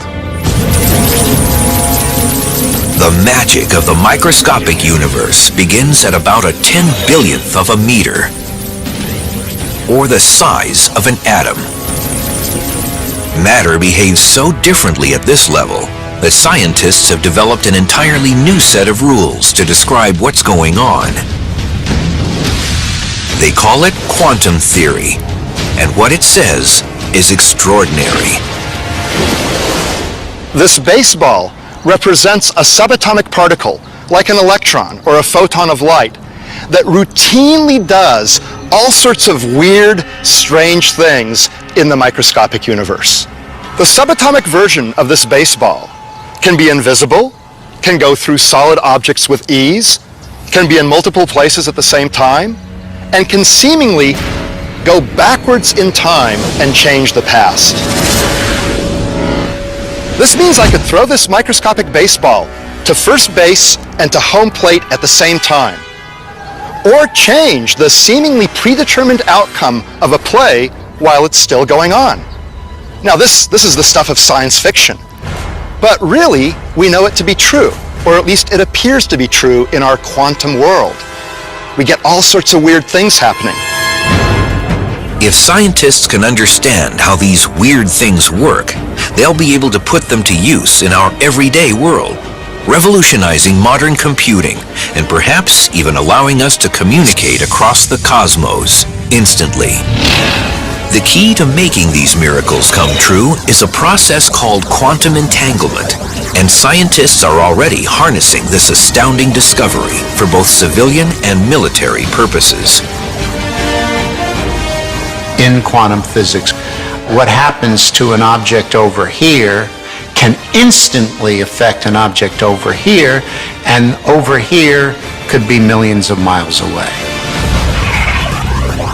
This is how it works. When two subatomic particles interact, they can become entangled.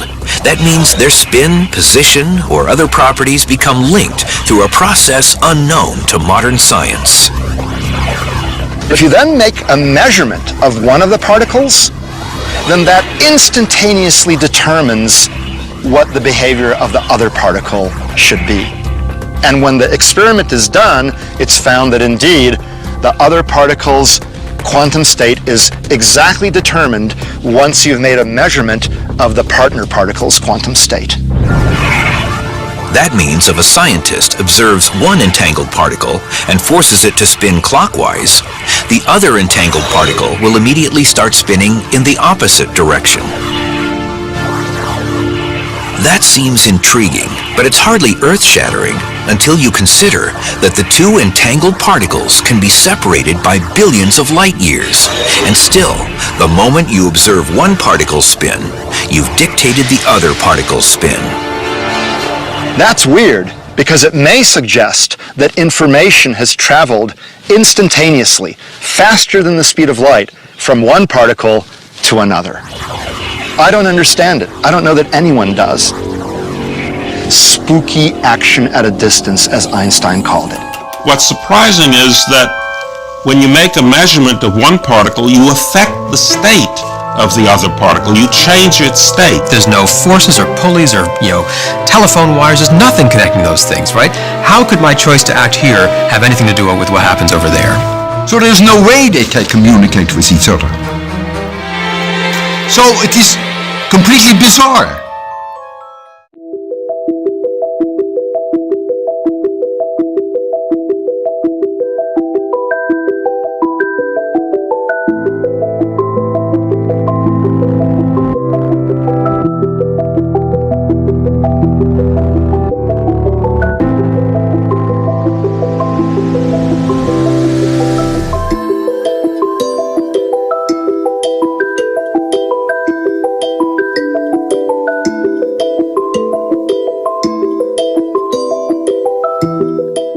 Quantum physics, there is a term entanglement.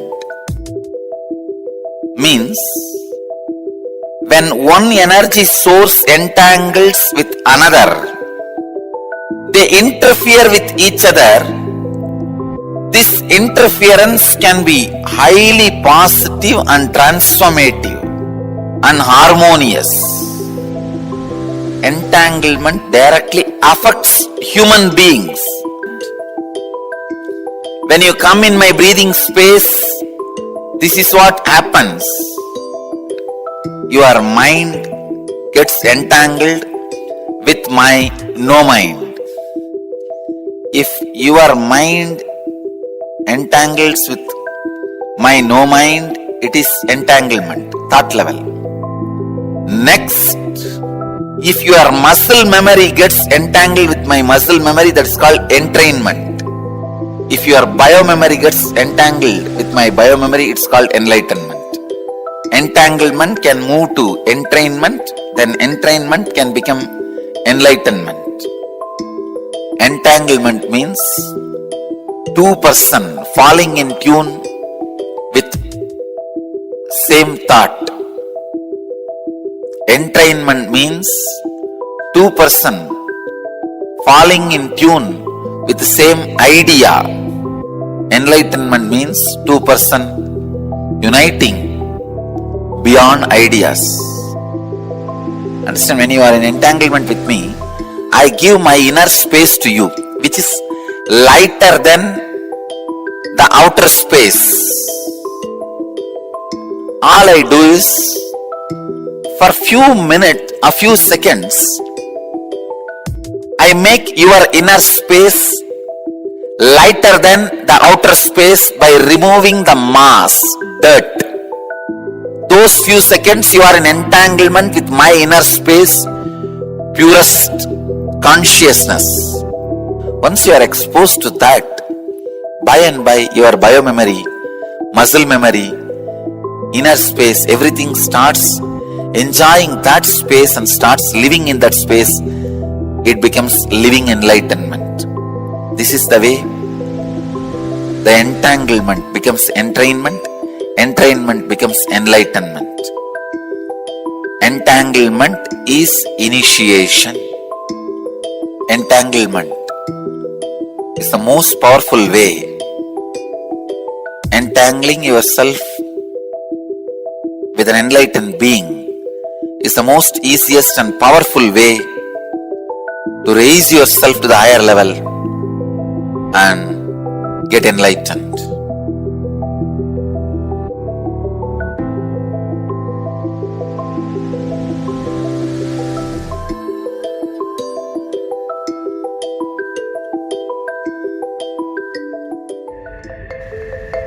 If somebody is swimming in the ocean, you stand and watch.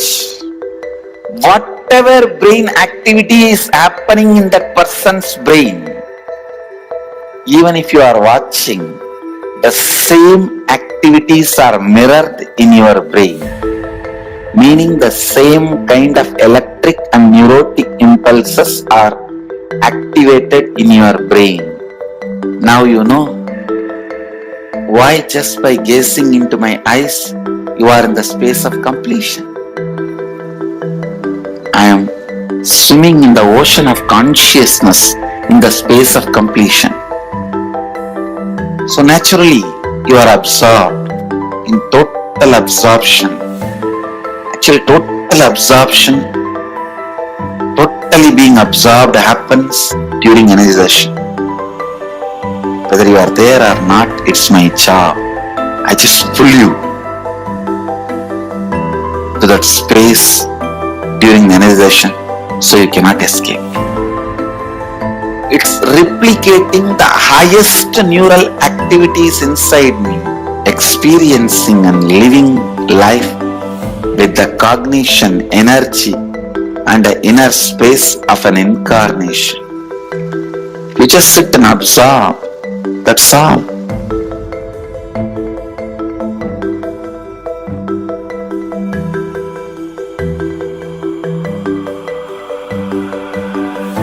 The Shaktini Pata is the word for quantum entanglement. If I have to roughly translate, Sadashiva uses the word Shaktini Pata.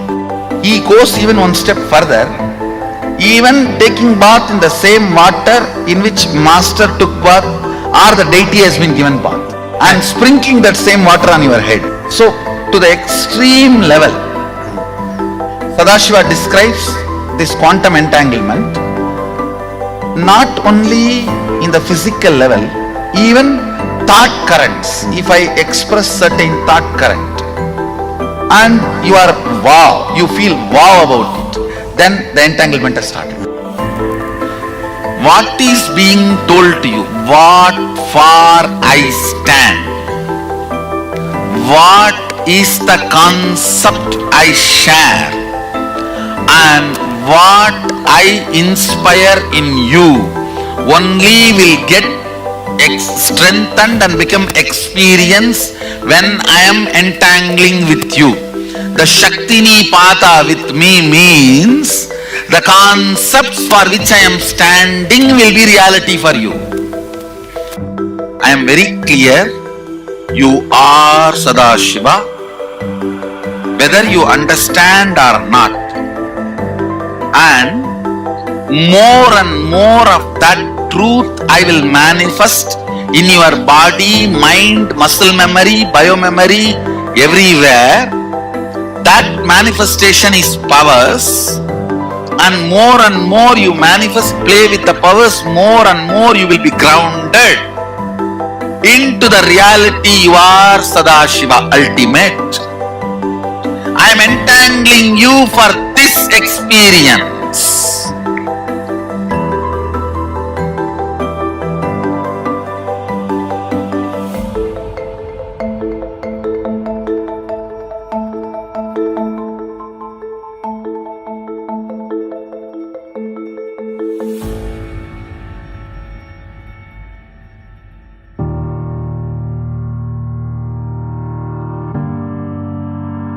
It is a pure spiritual process. The basis of the Shakti Pada itself is oneness, sadashivatva, shivoham. That is the basic understanding from where the Shakti Pada, the entanglement starts. So, in few days, more and more they start getting entangled with this truth. The more and more powers manifest. When they manifest the powers, they get more and more entangled with the original truth. Actually, powers are side effects of the entanglement with the original truth. When we express, manifest, we inspire the people who are seeing to come back to this original Shivoham space which they are also carrying. When you see somebody swimming, your biomemory gets the confidence you can also swim. That mirroring neuron effect starts happening. When you see power manifestation going on, even you get entangled with the sadashiva space of the person who is manifesting the power. It's not bound by time and space. You are teleported to that space. You are transported to that mystery. You are transported to that level, to that initiation, to that experience. The entanglement happens more between the person's core consciousness and me. The moment he decides he is seeing me, that is enough. Even if he does not see me, his decision is powerful enough for me to entangle with that person. So, Shakti path is not limited to the physics of time-space. Even the two-way video conferencing screen is just to trigger that first few minutes. They need to be triggered. That software need to open up. Just for that only, the two-way video conferencing screen. After that few minutes, you may not even need that screen. The entanglement has started happening. So, how I heal through healers. Each one of my healer is continuously in entanglement with me. He may be wherever he is. That is what I prove when I materialize. See, when a devotee can receive vibhuti or kumkum and materialize, same thing. The deity also receives vibhuti, kumkum and materializes. How? When somebody's Kundalini is awakened, when somebody is initiated as a healer, is in entanglement with me, same way the deity is also in entanglement with me. Once the prana pratishtha is done, the deity is continuously in entanglement with that super consciousness.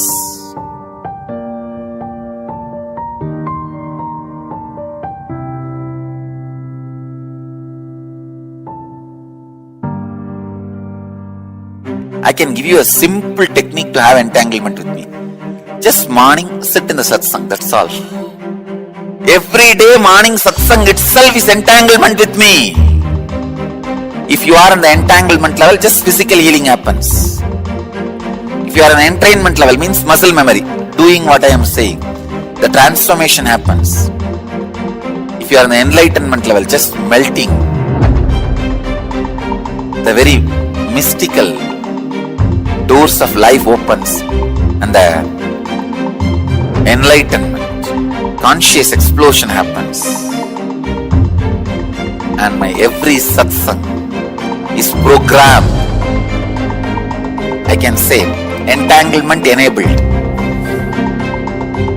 The constant entanglement happens. That is why many times the ideas which you never heard directly from my mouth or from the discourse, you will be telling to others. You would have heard only 5 ideas, but But when you expand it to others, explain it to others, when others question you, you will have 25 ideas coming out of you. You may be thinking, where did I get this? Entanglement. This levitation, Kundalini awakening, everything happens just through this great truth of entanglement. Nothing else. Blessings to all of you. This quantum entanglement will make quantum enlightenment manifest in all of you.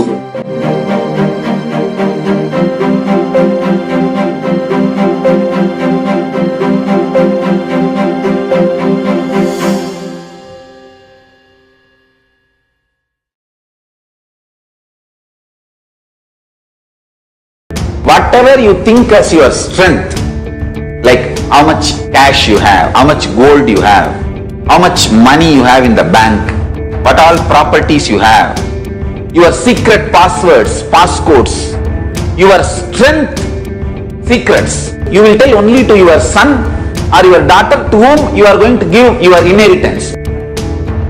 Same way, most important powerful secrets Paramashiva has given to his son Muruga, Subramanya, in Agama called Sarvanyanottara.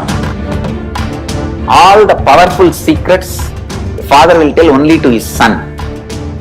It is too secret. I am going to open that Agama and give all the essence of all those secrets.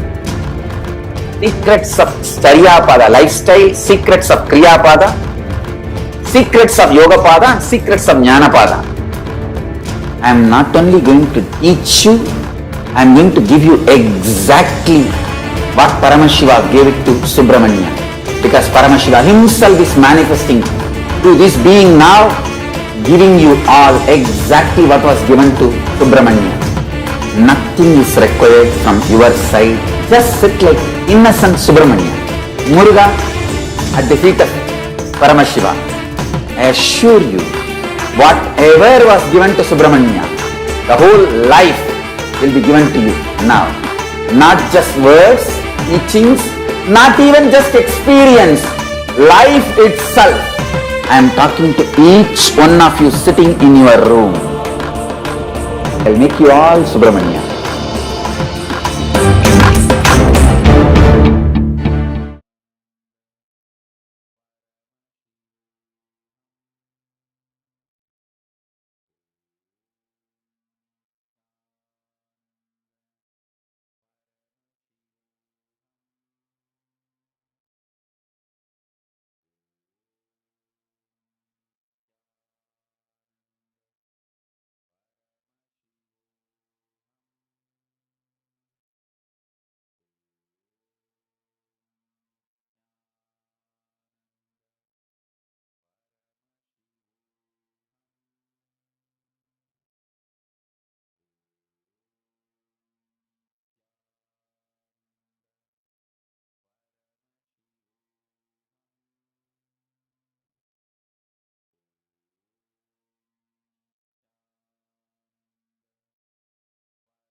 This is exact process of darshan, and this is exactly what all of us will experience today during the darshan.